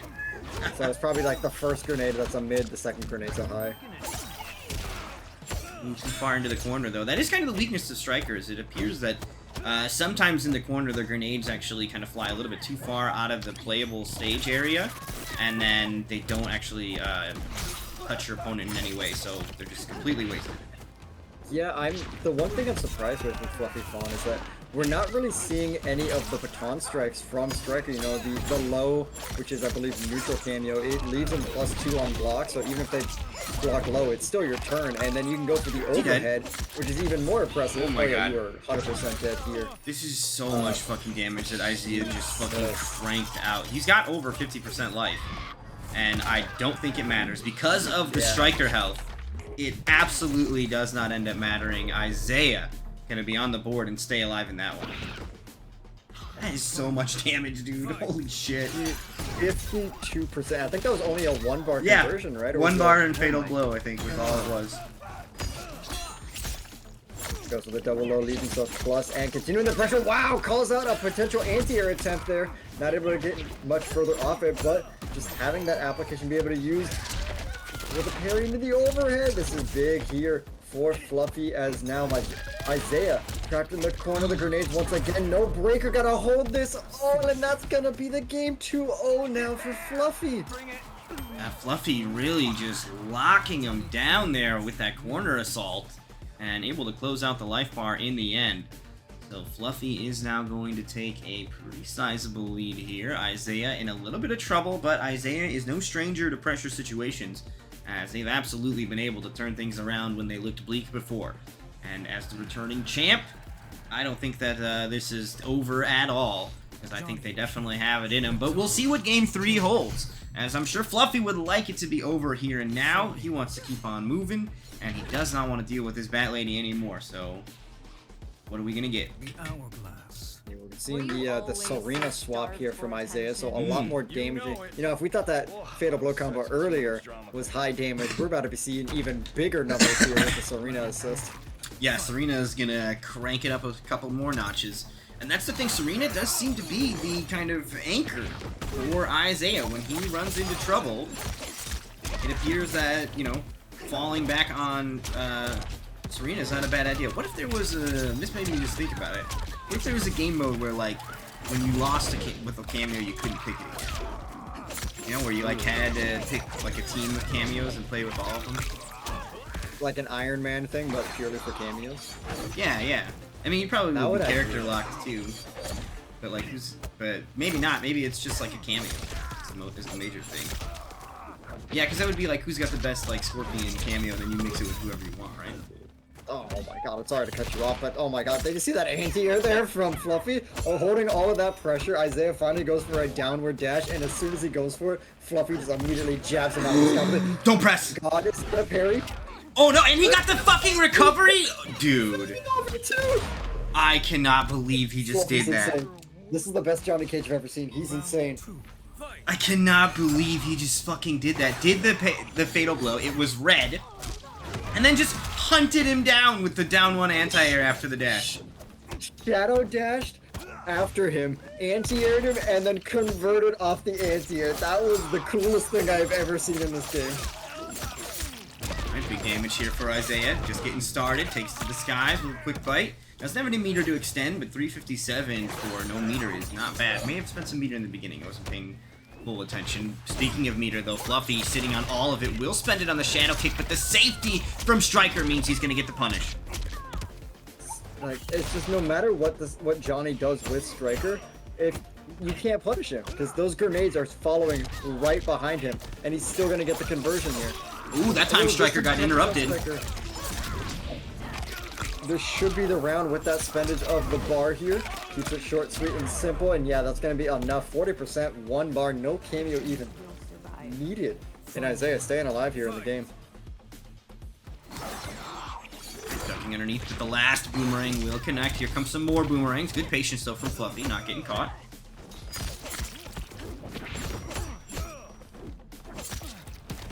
Oh, great idea there from Isaiah. Not able to get much off it. Grenades coming in once again. No grab for you, sir. Grenades one more time! Dude, just the way that Fluffy has been using these Striker grenades just to enforce that more reckless abandon type of playstyle, it's just been so hard for Isaiah to deal with. He just is unsure what he can and what he can't punish.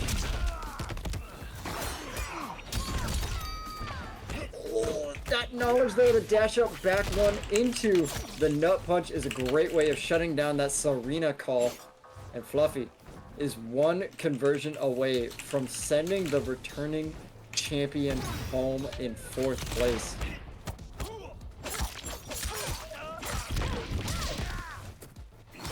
Fluffy's not done with him yet. Isaiah still has that fatal blow on deck. Takes to the skies, just completely avoids those grenades. The whole arc. A lot of meters spent though. All 3 bars gone. I mean, they had to do it. And had to spend all 3 to avoid the grenades. And now the timer though, the time. 10 seconds left. Fluffy realizes this and using to his advantage. The grenades, you can't even jump. Oh my god, 5 seconds left. Oh, God, you need a big conversion. Fatal blow, fatal blow! No, oh, he won. He won from the time anyway. He won from the time anyway. Dude, that was insane. Fucking Fluffy tried to parry him, and then Isaiah did like instant flight cancel, fuck you, how dare you, to kill him in the end. No fucking way.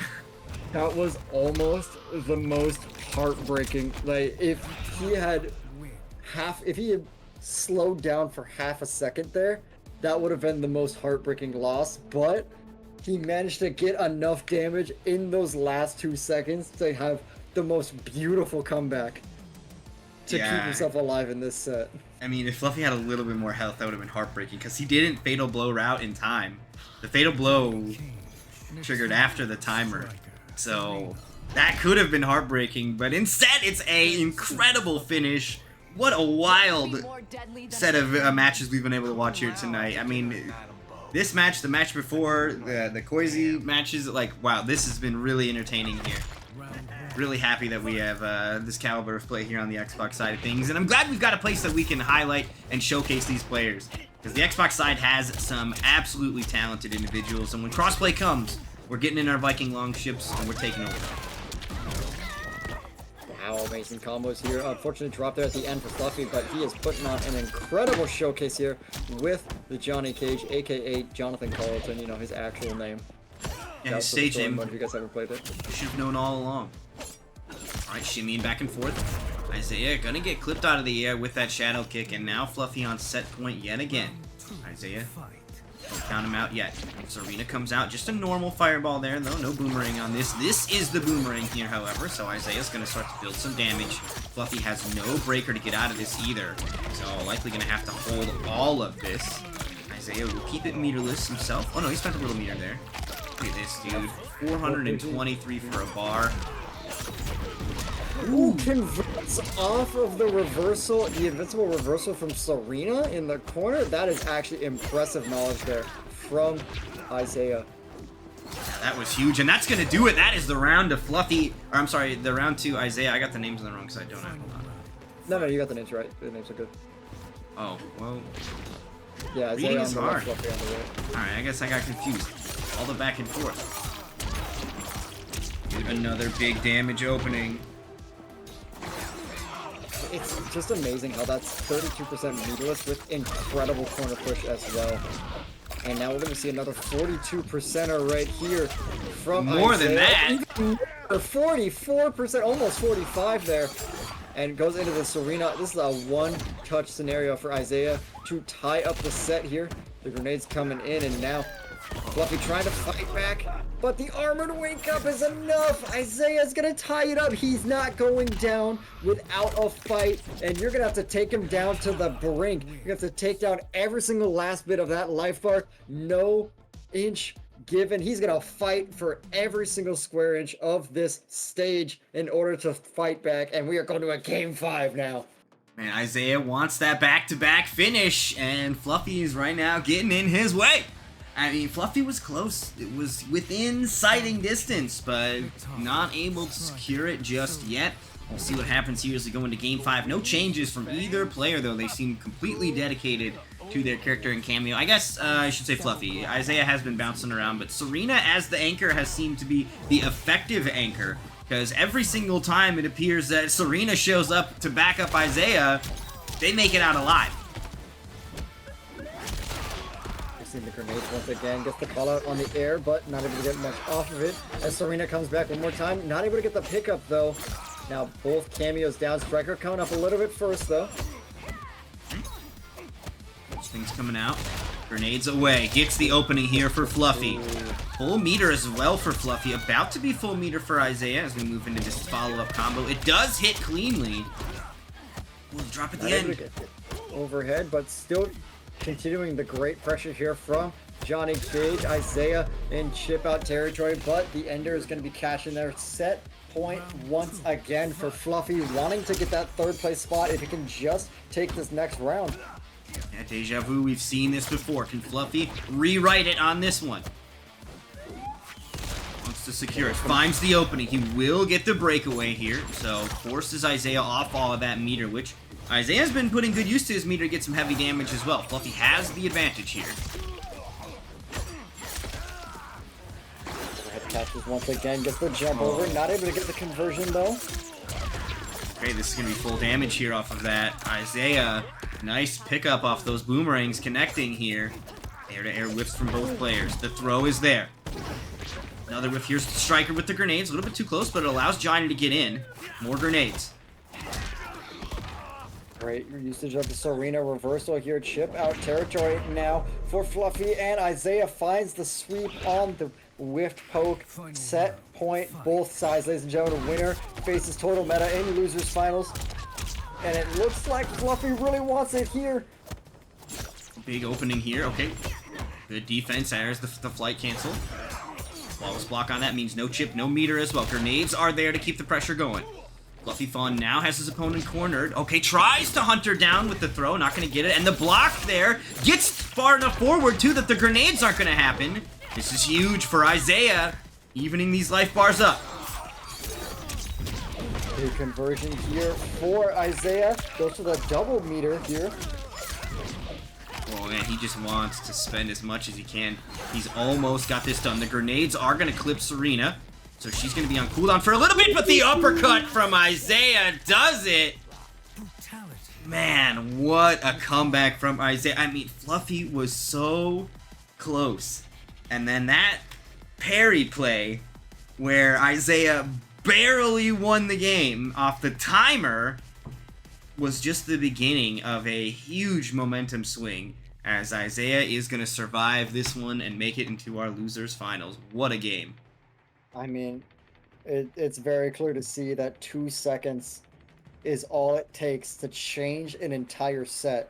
And that's how it was. It was 2 seconds left on the timer for Isaiah to get that opening on Fluffy. And he found it, got the win, stayed alive in the set, and made the reverse 3-0 to take him down and move on to losers finals to face off against Total Meta. What an incredible set there from both players. Yeah, absolutely. You love to see it. You love to see it. Alright, I'm going to see if this doesn't break the lobby. Okay, cool. So this doesn't break the lobby. So I'm going to go ahead and get Total Meta in. When Total Meta joins, Isaiah will kill me, and then we'll go ahead and run our final match. Or not our final match, our losers finals.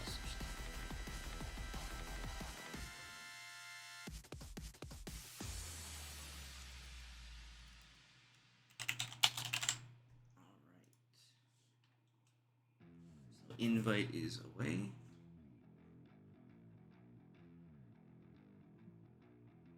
Dude, that was an insane set.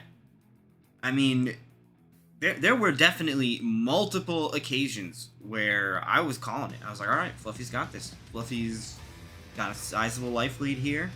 Good situation. He's like, positive situation to be in. Isaiah just had to break, no meter left. But the perseverance, the tenacity from Isaiah on an absolute another level, because just refusing to be counted out, and for good reason. Right now, Isaiah is in our losers finals, looking to face off against Total Meta and that Tanya. Now, one thing to keep in mind is that Total Meta and Isaiah already fought earlier in the night, and Total Meta won 3-0. And this is very similar to what happened in the previous week, where Isaiah fought against Method, lost 3-0, and then when they had the run back, I think won 3-1. So Isaiah spending that time in the lower bracket, it ends up just like heating him up. You know, all those matches, those extra matches he has to play, which are scary because they're matches for your survival, end up just fueling him and turning him into an unstoppable force when he meets whoever sent him in the loser's bracket in the first place. Yeah, just a lot of momentum now on the side of Isaiah. Total Meta might, you know, I mean, he could still be playing off stream, but might have a little bit of cold hands having to wait for his match.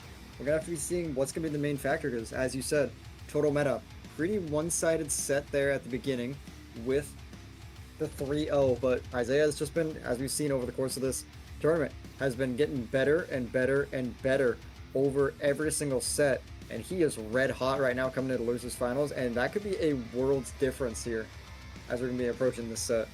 Yeah, absolutely. I mean, really, really solid gameplay, seemingly starting to fire on all cylinders here as we move into our losers finals. Isaiah was struggling in that initial match. Honestly, looked like some tough spots in that match versus Fluffy as well, but in the end, they are really coming out on the other side of that, the victor, and we'll see what happens as they get their rematch now up against Total Meta again. So let's hop into the action here. Both players are ready to go. Likely going to be seeing the same repeat characters from them as well. So I think Isaiah going to definitely be locking in with the Tara. Meta, of course, going to be going with the Tanya. I do think that, and it's happening, Isaiah is not going to be committing to Sector or some of those other kind of, like I think it's Sector and Kung Lao are the two that we saw from him earlier. Now, this time around, we are going straight in. And it is right to Serena from the outset. Yeah, just, you know, that's the thing that's been working out the best from over the course of this. You know, see no reason why not to go for your best right now. And we'll have to see, will that be the thing here for Isaiah versus Total Meta, who has also been playing absolutely phenomenal with the Tanya. Did have a bit of a down streak versus Koizi there, but for the most part, still has been playing extremely well. We'll have to see who wants this grand final spot more between the two of them. Yeah, absolutely.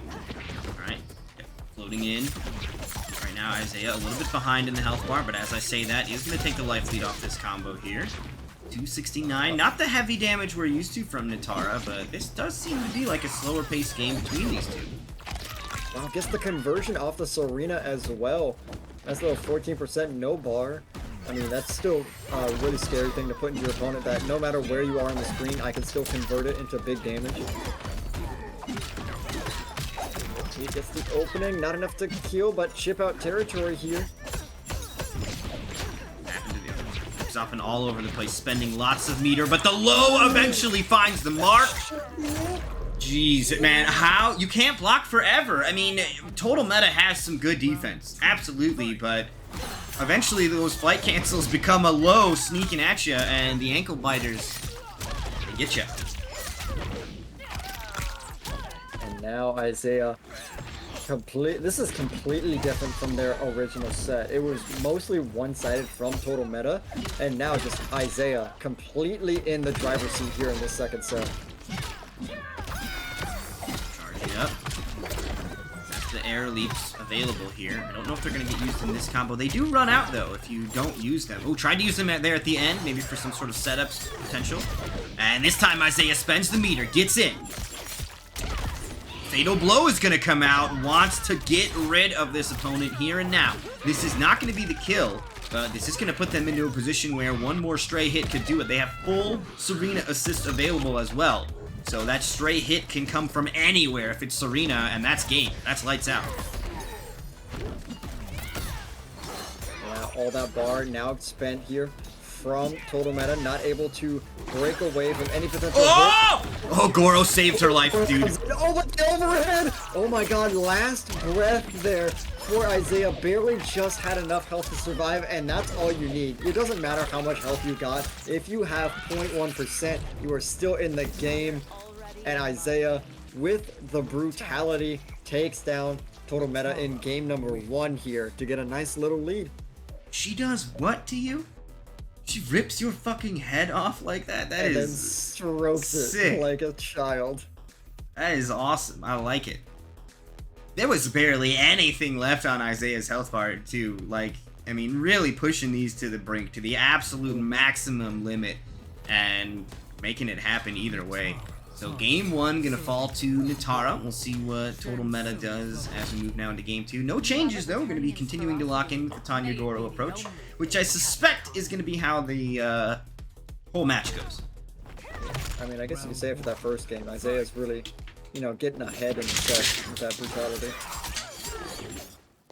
I'll be your always, thank you.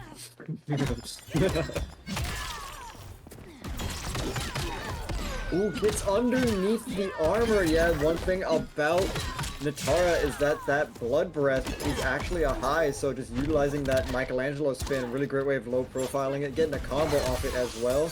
And now that's going to be actually pretty scary mind game now for Isaiah. When is it going to be safe for me to be able to armor back and try to steal my turn back? Yeah, right, adaptation is made. Turtle shell spin is going to start to be a problem, and I don't think we saw a ton of it in some of those previous fights, but now Turtle shell coming out. There's the anti-air attempt as well, just trying to control those skies, knowing that Isaiah is going to want to spend some time up there. Oh, gets the air dash downwards to call out any anti-air attempt. Big damage here. Double bars being spent. 45%. That is nothing to scoff at, especially because she can do that from pretty much anywhere, so you have to really be on your guard with this character. Yeah, just a complete assassin from anywhere on screen. Get in, slit ya, and then get out. Dude, that's the other thing, like the mobility. Hit and run tactics here. Alright, gonna find a quick little hit. Doesn't amplify, so not gonna be able to secure a kill off of that. Good avoidance on those, that baton toss into the overhead slam. Yeah, just a really great way of just understanding your opponent's spacing and ranges and being able to adapt to it instantly. But to see that Meta forces the breaker from Isaiah, one chance left. Oh, the dive kick! Dude, that was so bold to just go point blank dive kick, but I think what kind of happened is Isaiah has been consistently doing extra flight stuff and being really elusive up in the air, and Total Meta just kind of thought, okay, they're gonna fly around, and then bam, there's the boot. And now just Total Meta trying to push Isaiah into this corner, keep that pressure going. Isaiah finding his way out though. You know, you're not going to keep him in the corner for long, especially with that much air mobility. Let's block the Goro. Just gets the full charge now for the Leapy thing. The Leapy thing, that's its official name. What is that called? Does it have a fun name that I should know? I just call it a teleport early. Okay. You know, it's officially now the Leapy thing. I don't want it being called anything else. I mean, teleport implies so much. Leapy thing, very specific. 6%. I mean, say what you will about Nitara, her combos look so good. Like, dude, she looks saucy as hell. And you spend like the entire time in the air for them. Like it's like airs, you touch the ground just to jump off of it and get back up in the sky. It's crazy. She's a DBZ character in an MK game. Yeah, she's all over the air. It's awesome. I mean, she's definitely playing anime fighter in a way that none of the other characters really are. Which, I mean, all the characters have air strength, so you can do a little bit of it, but Nitara genuinely has entire routes. The whole thing, 40%. You touch the ground once, and again, it's to jump off of it. It's only because the move puts you on the ground and you have to jump off of it. Now, this is a vastly different set from their first one. You know, Total Meta pretty much had full control of both ground and air, and now Isaiah found that one opening on the ground in game 1 to get that comeback in round 2. And it's just been his way the entire time. Just Total Meta really hasn't been able to get much going because Isaiah has had an answer every single time. Yeah, absolutely. And this is shades of last week where Isaiah ran into a problem with his winners semifinals match, got 3-0'd, and then on the run back just was absolutely prepared, did his homework in the interim, and just completely aced it when they met again. And shades of that here as Isaiah right now 2-0 lead over Total Meta. The teleport Leapy thing is going to successfully get him out of a little bit of trouble, but no real big damage payoff out of that. But the turtle shell will do it. Beautiful answer there to the Serena call-out, but now has to find a way to close this out. As we've seen before, Isaiah has been having amazing answers to just refuse to die and just get consistent comebacks, and we might be seeing the start of another one right here. A little bit of shimmy there. Okay, avoids the armor. Flying all over the place. Serena sends the batarangs out. The dive kick connects. Fatal blow is available. It will be spent. This is not enough to kill, I don't think, because they didn't go into the full, like, meter routes and everything beforehand, but this is gonna be a lot. You might have to get Sajim on the phone here. Oh, dude, am I fucking wrong? No way! No way! That killed? 46%, beautiful comeback there from Isaiah. Stays What the alive fuck? in the game, and now is on set point, looking to eliminate Total Meta in third. That is insane. I really was confident I would have lost channel points on that one. For sure. I voted rock. And now Isaiah just continuing to cook with the Natara here. Just Total Meta just not able to get an answer back. The momentum is all on his side here. Okay, speak too soon. The armor comes out. 20% on that because of the armor scaling, but Total Meta trying to stabilize here, trying to stay alive. Goro will keep it safe from the shell spin. Great backdash there from Isaiah. Calls out the Serena. Gets a little bit of the weird trade! Projectile's gonna be calling it out.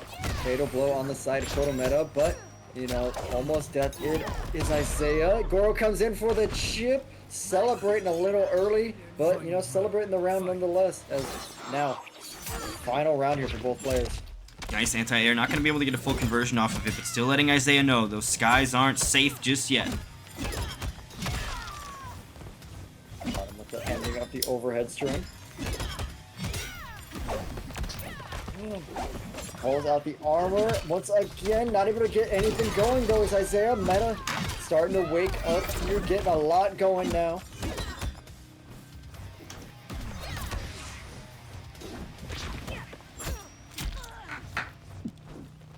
It's so stressful. I'm not sure what to say because it's so back and forth. The breaker. One chance left for Isaiah in the game, and unfortunately not able to close out the set yet. Meta is still alive, 2-1 now. Meta starting to bring it back. I've seen this movie before. I've seen this movie before. Alright, we just saw it the set prior. I mean, last week, Isaiah loses 3-0 winner semis. Wins 3-1 in the losers finals. We're reliving the same week. It's fucking Groundhog Day. What is happening? Deja vu all over again. As Isaiah still one game away from closing out the set. Meta proven that he's no slouch. He's not going down without that fight. And I mean, dude, he's got to win this game right now to rewrite to just sort of break the prophecy. Yeah, as of right now, the script is in full effect. Mm-hmm. We're doing a rerun, man. All right. Isaiah, a little bit of a troublesome start there. 40% of that health bar already gone. Poke is going to connect into the spin, but Goro there to keep it safe. And, of course, Goro there to launch it if needed. Well, Goro's not going to be able to help this time. It's going to be a full combo here for Isaiah. Goes into a lot of that meter drain. Look at that, half a bar gone, and then some. I love that call with Serena, just to remove a lot of that meter from Total Meta. Alright, gets in there with the overhead. The flight gets over the poke. Okay, just, dude, look at what is that flight? What are you doing? And you're just losing all your meter in it. Look at that, lost a full bar from all of that pressure. Oh no, gonna die though. That is it. Nicely done. Meta able to get the clean kill on that one. Also has Natara cornered. All that fancy flying around didn't work out. Dude, look at that. Just straight to the floor into the low. That is high conditioning right there. He just kept going for the downward dash into the overhead. So Meta was starting to prepare for it. So then he goes for the empty dash into the immediate sweep conversion. And Meta was not prepared for it. Nope, not at all. Nice armor here to get things started. Saves Goro. Goro's going to come out for a throw here. Quick 11% as the Shokan goes to work on the Bat Lady. Okay, Goro launch. Let's go. Honeycombs is so fun to watch. I love watching this. Just a rod down too? Oh, that's gonna eat the projectile. Smart play from Total Meta.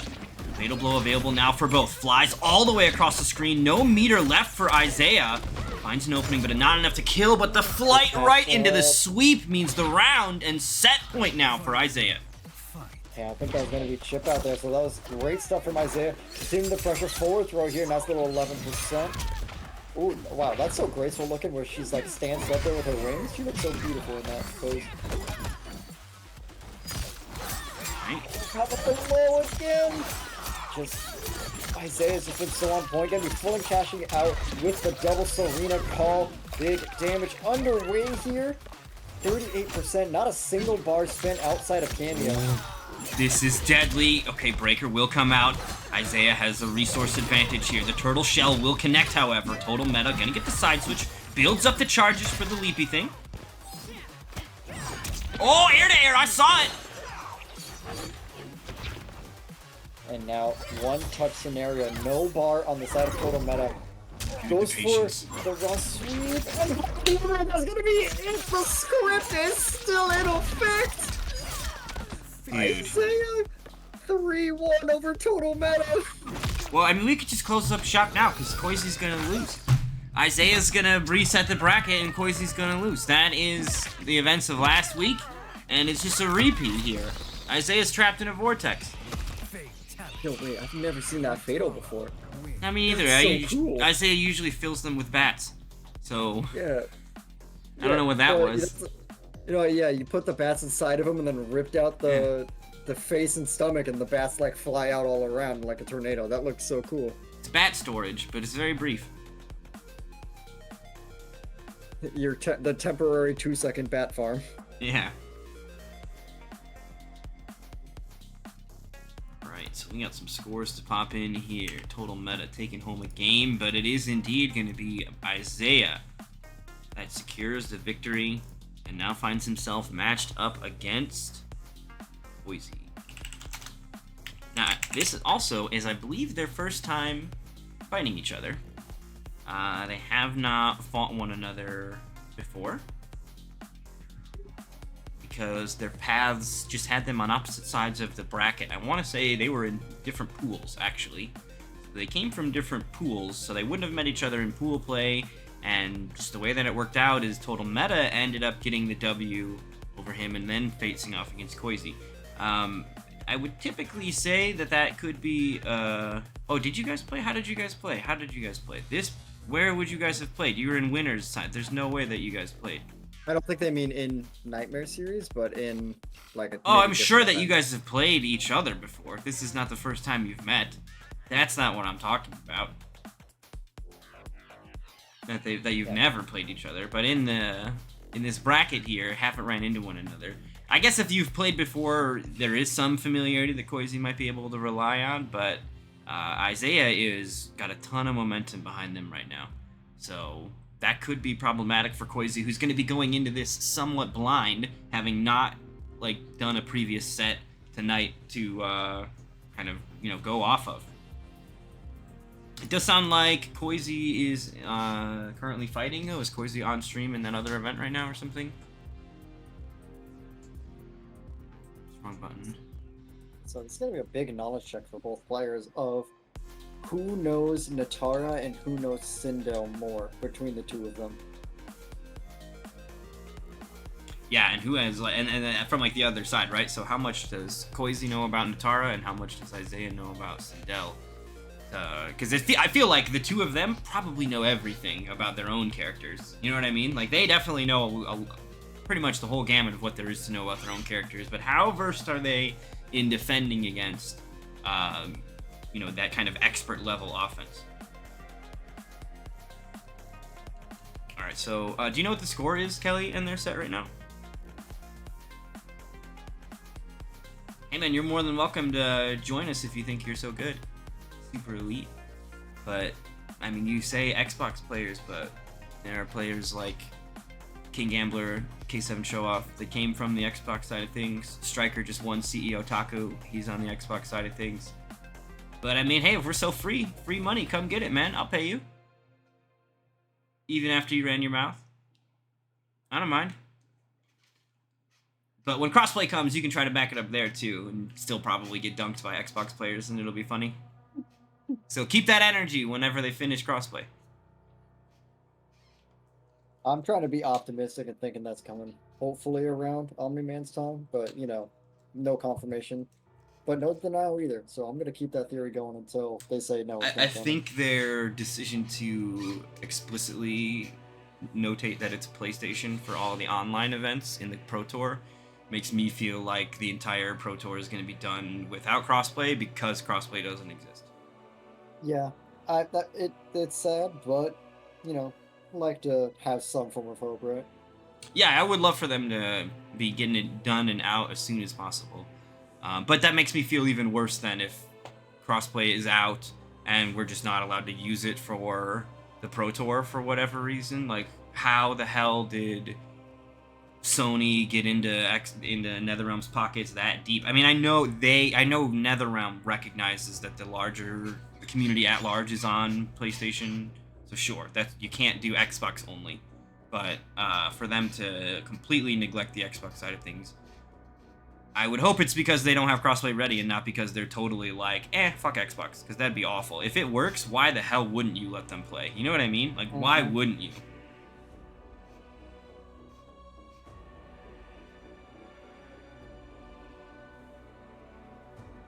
I feel like they should be like relatively close to crossplay because they have cross progression in the game, so you know. So I mean, you're very close. You have the WBID set up for everybody. So now all you got to do is just implement it for matching people up from different consoles to play, since you can already transfer the save data between. Well, I would presume that they're not even going to do it in such a way that what's it called? Like, I would hope that it's not just going to be another menu thing or whatever. I told you Koizu was going to try to take both of them. I told you Koizu was going to try to win them both. Alright, so Koizu's ready. Is Koizu ready? Or are you in grand finals and there's a bracket reset to finish as well? He said Koizu just took it.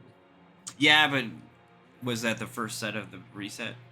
Koizu said they're in grands after that. Yeah. Grand finals just started, okay. Alright, so what are we supposed to do? Well, we can stream Koizu set in that tournament. Still have something playing.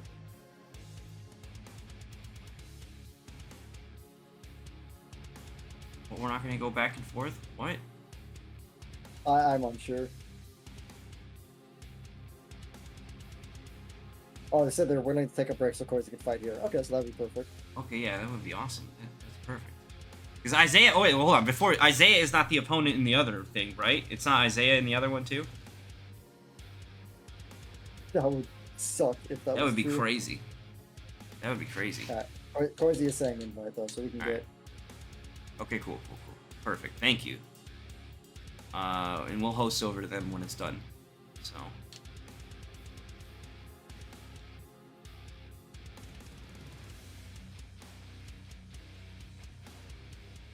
Alright, I invited them both. I think I've done it.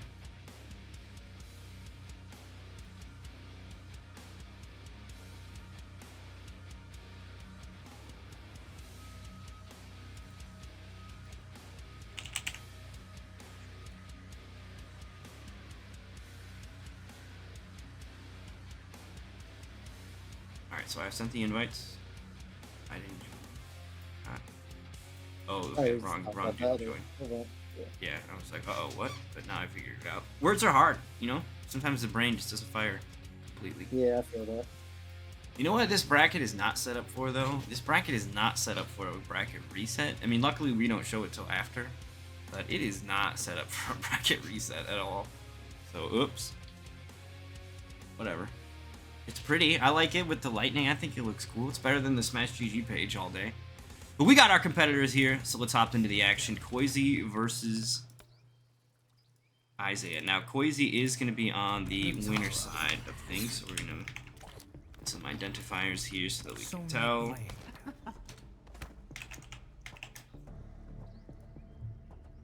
I remember I had to do a thing similar to this where it was Get Rectio versus Pulse.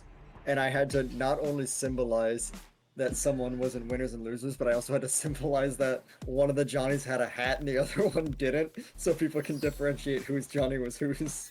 Oh, you guys are doing that thing? I like that. Whatever tournament did that had like the little thing, but it was like they had like an extra line for underneath, didn't they? Like Johnny with the gray pants or something. Yeah, basically mine was just Johnny W hat, and then when Pulse reset the bracket, I had to set it to L hat for loser's side, and then the hat as well. That only works if they're not changing their outfits between every game, though, because that's what my character does. It would be a nightmare if they had done that. Thankfully, it was early before they could. Alright, so fireballs away here from Koizi, looking to keep some distance between him and Natara, because once Isaiah gets in, I think that this Natara pressure can be pretty deadly. Also want to note that Isaiah is bringing Kung Lao to the party to start. Good punish on the armor attempt. Oh no, drops it. The wind blowing her out of her trajectory. Like I said, I don't like this stage with the wind. The wind throws me out. I don't like it. I don't like it. Yeah, I can see why it could throw people off. I personally like the aesthetic of everything being darker here, but I understand why the wind can be annoying for a lot of people. Yeah, some of those objects are large that are moving around in the background. Some of those are big, and they distract the shit out of me. Like that fucking bark that just flew across. What is that? Get that out of here. Whose fireball is that? Swamp Thing is here? He threw his back three. Watch out, the log is coming. Yeah, he kicked a tree from Injustice, and we're getting debris over here. Like, some of it is just too close to the fight line. And in a game where cameos do throw things from off the screen, I don't like it.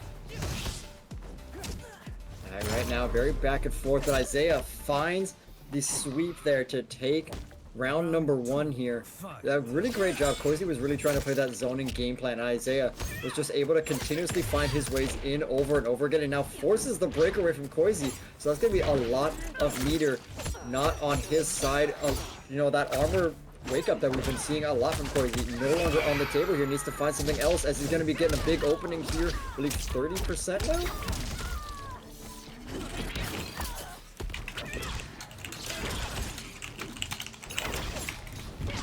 Slowed down playstyle here, but as I say that, Isaiah just goes straight in now. Koizi trying to fight back. This is a low projectile.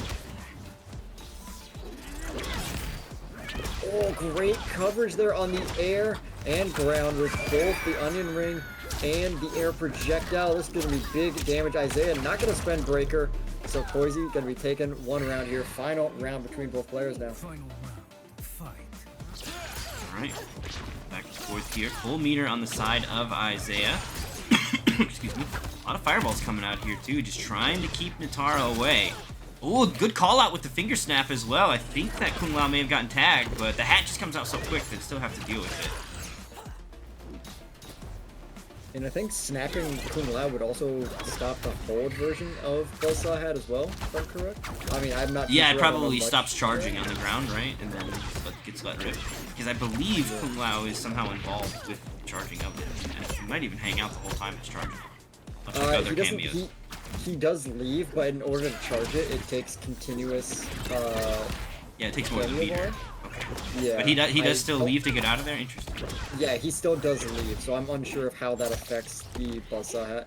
I wonder how it would affect the teleport. Like, do you still teleport, or does it just get cut off early? Yeah, it's true. Uh-oh, this might be it. Koizi finds the break. Okay, that's going to be the breaker coming out.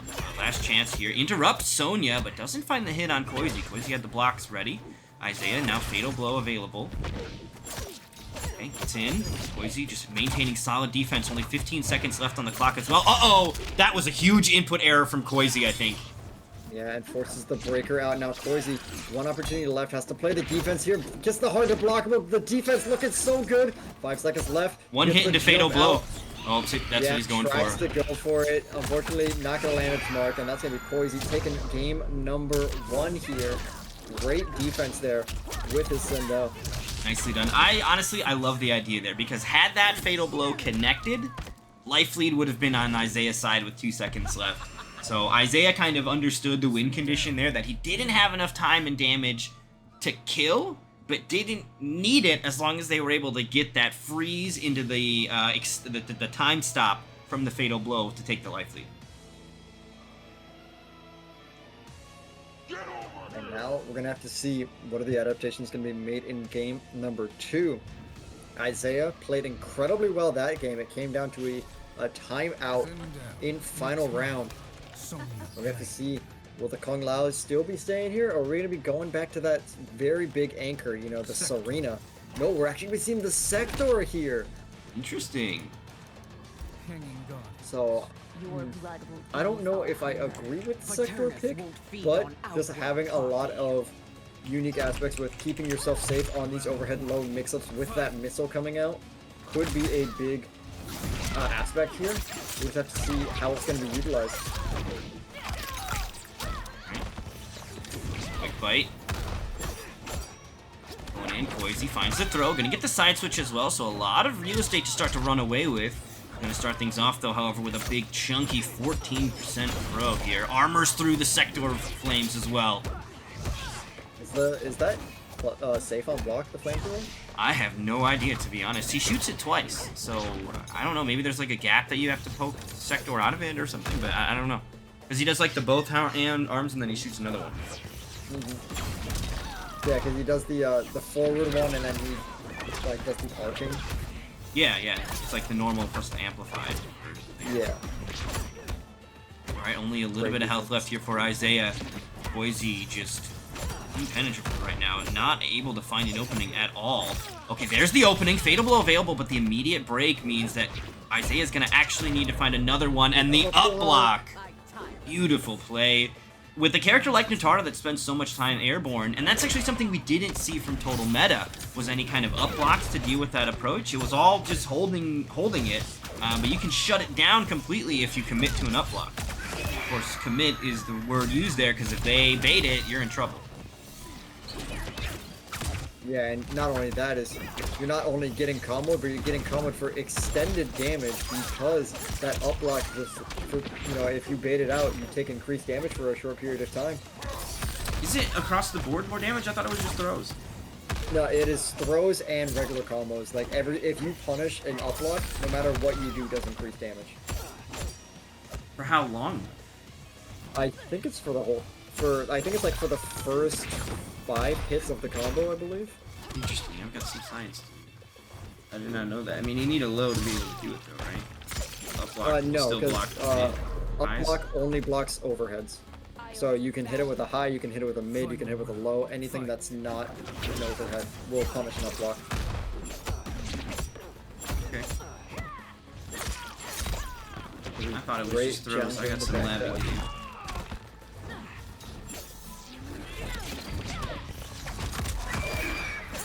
It doesn't get the punish there, hits the cameo instead. It's going to be costing a 3-bar mistake there from Koizi, which is huge now as he's still trying to play that zoning game. Isaiah holding on to almost 3 bars himself, trying to get this opening here. 14% throw. It's still insane there. Sonya does 3% more than any other cameo with throws. Yeah, that's wild. She is really the winner on that front too. Nobody even ties that other than Jax if you spend some meter. Yeah, but you gotta basically spend 2 bars to match that kind of damage. Yeah, not worth. Alright. Unless you up block, because then that's a 30% throw right there. Yeah. Okay, it's in there. Nice little throw here, just trying to whittle away at that health bar. Air Fireball will connect here. Sonya charging another one. Koizi had an air one waiting as well. Was that up blocking like a whip? What happened there? I couldn't see her wings got in the fucking way. I'm not sure, but what is sure is that Koizi's going up 2-0 now. 1 game away from taking the tournament here. And possibly doing it in another tournament as well. You know, Koizi has been on one tonight with the Sindel. Yeah, definitely. Very, very solid play here from Koizi.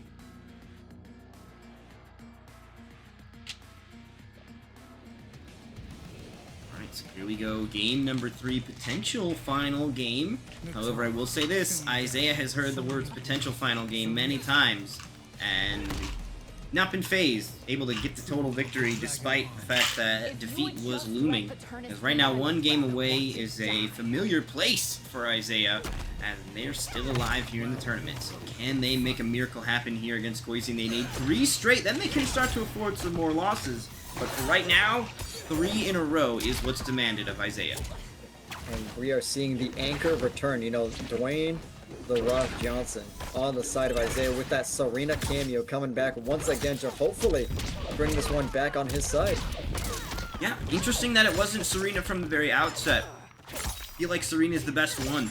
Isaiah just really always able to make it happen with Serena there. Just trying to make it work with some other cameos, but in the end, Serena's the ride or die that just gets it done.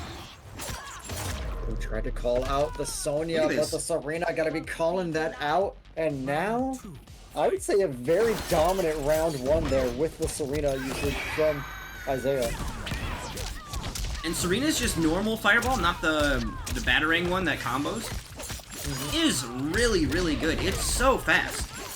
Yeah, so fast and has amazing recovery on cameo meter as well. Highly recommend using if you are a Serena player. I would recommend seeing how that fireball works for you every now and then too, because it's really good.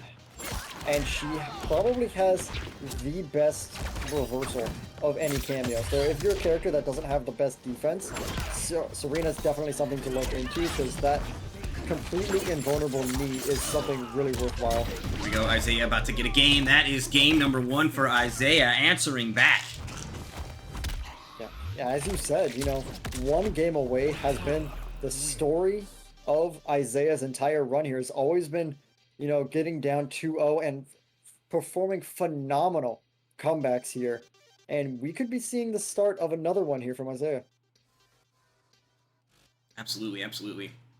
And the other thing too, you know, mentioning Serena, the reversal that you were just talking about, Isaiah has got conversions off of that even. So not only is it a strong reversal, but able to even convert that into some decent damage. I think we saw like 30% in the corner from Isaiah. They went for it again here in the set, but weren't able to make it happen on that one. Yeah, unfortunate drop, but you know what? The only thing that really mattered was the drop of the life bar of Koizi, as Isaiah was able to take that game. And we're going to see if he can do it one more time to tie up the set, or will this be all she wrote, as Koizi might be able to call it all here and now. We're entering game 4. Yeah, got a little bit of experience against a Serena. Koizi, one of the faster or fastest adapters we've got on this side of the console. So, I mean, Koizi going to be very, very quick to make the adjustments necessary to deal with this Serena. Isaiah's going to have to preferably not reveal his whole hand just yet, because you don't want Koizi to know everything. Yeah, because not only do you have to win this set here, you have to reset the bracket and then beat Koizi in another first victory, whereas Koizi only needs to win 1 set. Exactly. Alright, big opening there, gets the interrupt as well. This is going to be the round here for Isaiah. Beautiful stuff here as Natara just keeps the momentum going. Rejump, that was so good looking. The rejump mid combo as well.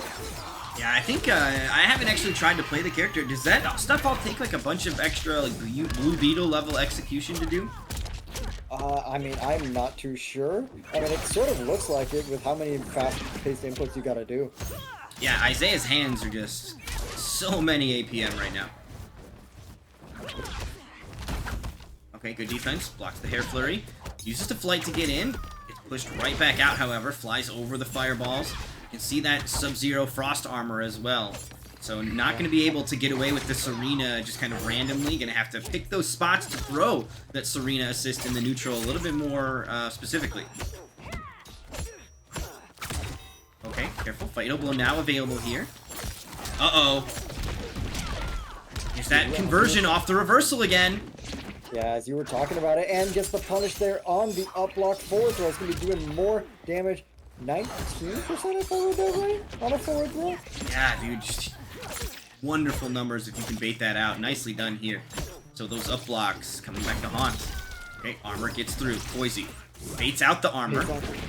Yeah, unable to get the punish. Oh no! It's gonna be the game, and Isaiah ties it up 2-2. You gotta watch your noggin. Koizi, unfortunately, I think maybe was in poke recovery or something, but Is that her back too? That's that lunging airborne normal ends up clipping Koizi. And that means Isaiah now on the brink of resetting this bracket. Dude, NRS really heard everybody saying, you know, we really hate Sub-Zero's forward 2. And they're like, ah, don't worry, we'll just give everyone that, but we're going to put it on the backwards input this time. Well, I mean, I got one on my Reiko for my forward 2. I like it. Okay, I get to play Sub-Zero Simulator. But now we have Natara with a back 2 overhead. We have Smoke with a back 2 overhead. We have Sub-Zero himself with a back 2 overhead. 3 different characters. Reptile with a back 2. 4 different characters, all with a back 2 that are all overheads. That's how it should be. Cyrax had the back 2 overhead back in the classic. We didn't talk about those times. Those were scary times. I know, he was a menace then, he's a menace now. They just cannot balance Cyrax. It's impossible. Cannot escape from it. Wow, that was a great call on the Serena assist from Koizi, who has made the swap as well. And Isaiah, Sean, doesn't matter what your cameo is, I'm still gonna play the same game plan, and you're gonna have to adjust to it. Yeah, interesting. The Sub-Zero armor not getting the job done. Oh, that is a big whiff there. Isaiah looking to make him pay. Koizi will spend the meter to get out of it. But that may have even been a missed input or something. I have not seen Koizi doing that move in the Nooch any other time. Ooh, tries to point her finger at you. Get accused. Yeah, the big thing is a whole ass call out with that finger point. But, you know, it is worth it because it shuts down a whole cameo usage for a good amount of time if you can make the right call. You see the fucking back glow on Natara's wings from the flame? Yes. It looks so good. Stand closer to the fire, please. Oh, it looks so good. It looks so good.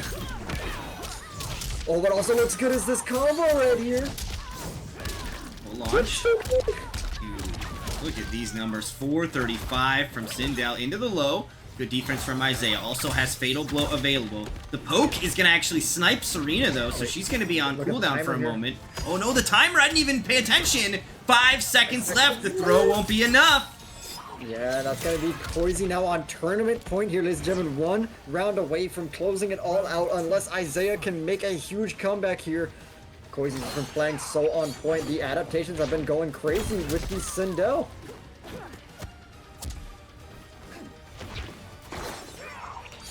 Savior throws out that Serena cameo, trying to get something going.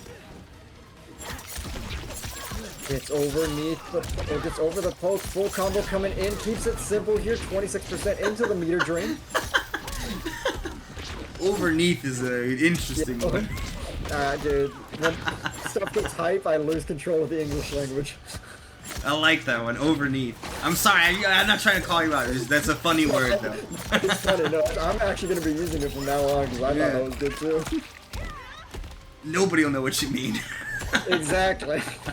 The ambiguity, the mix. Look at this, Isaiah answers back. Final round here in our grand finals. This is pre-reset, though. You see that W next to Koizi's name, still has a life left alive.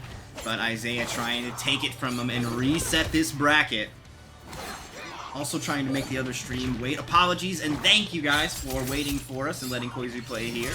Make sure to send the raid over so we can watch Koizi play in another grand finals. Is he going to win 2? Is he going to lose 2? We aren't going to find out for just a moment. But right now, Isaiah looking to do some serious damage if he can get an opening. No meter from Koizi to stop it either. Full meter from Isaiah. 60 seconds left on the clock. Their health bars are so clean right now, though. Spoke too soon.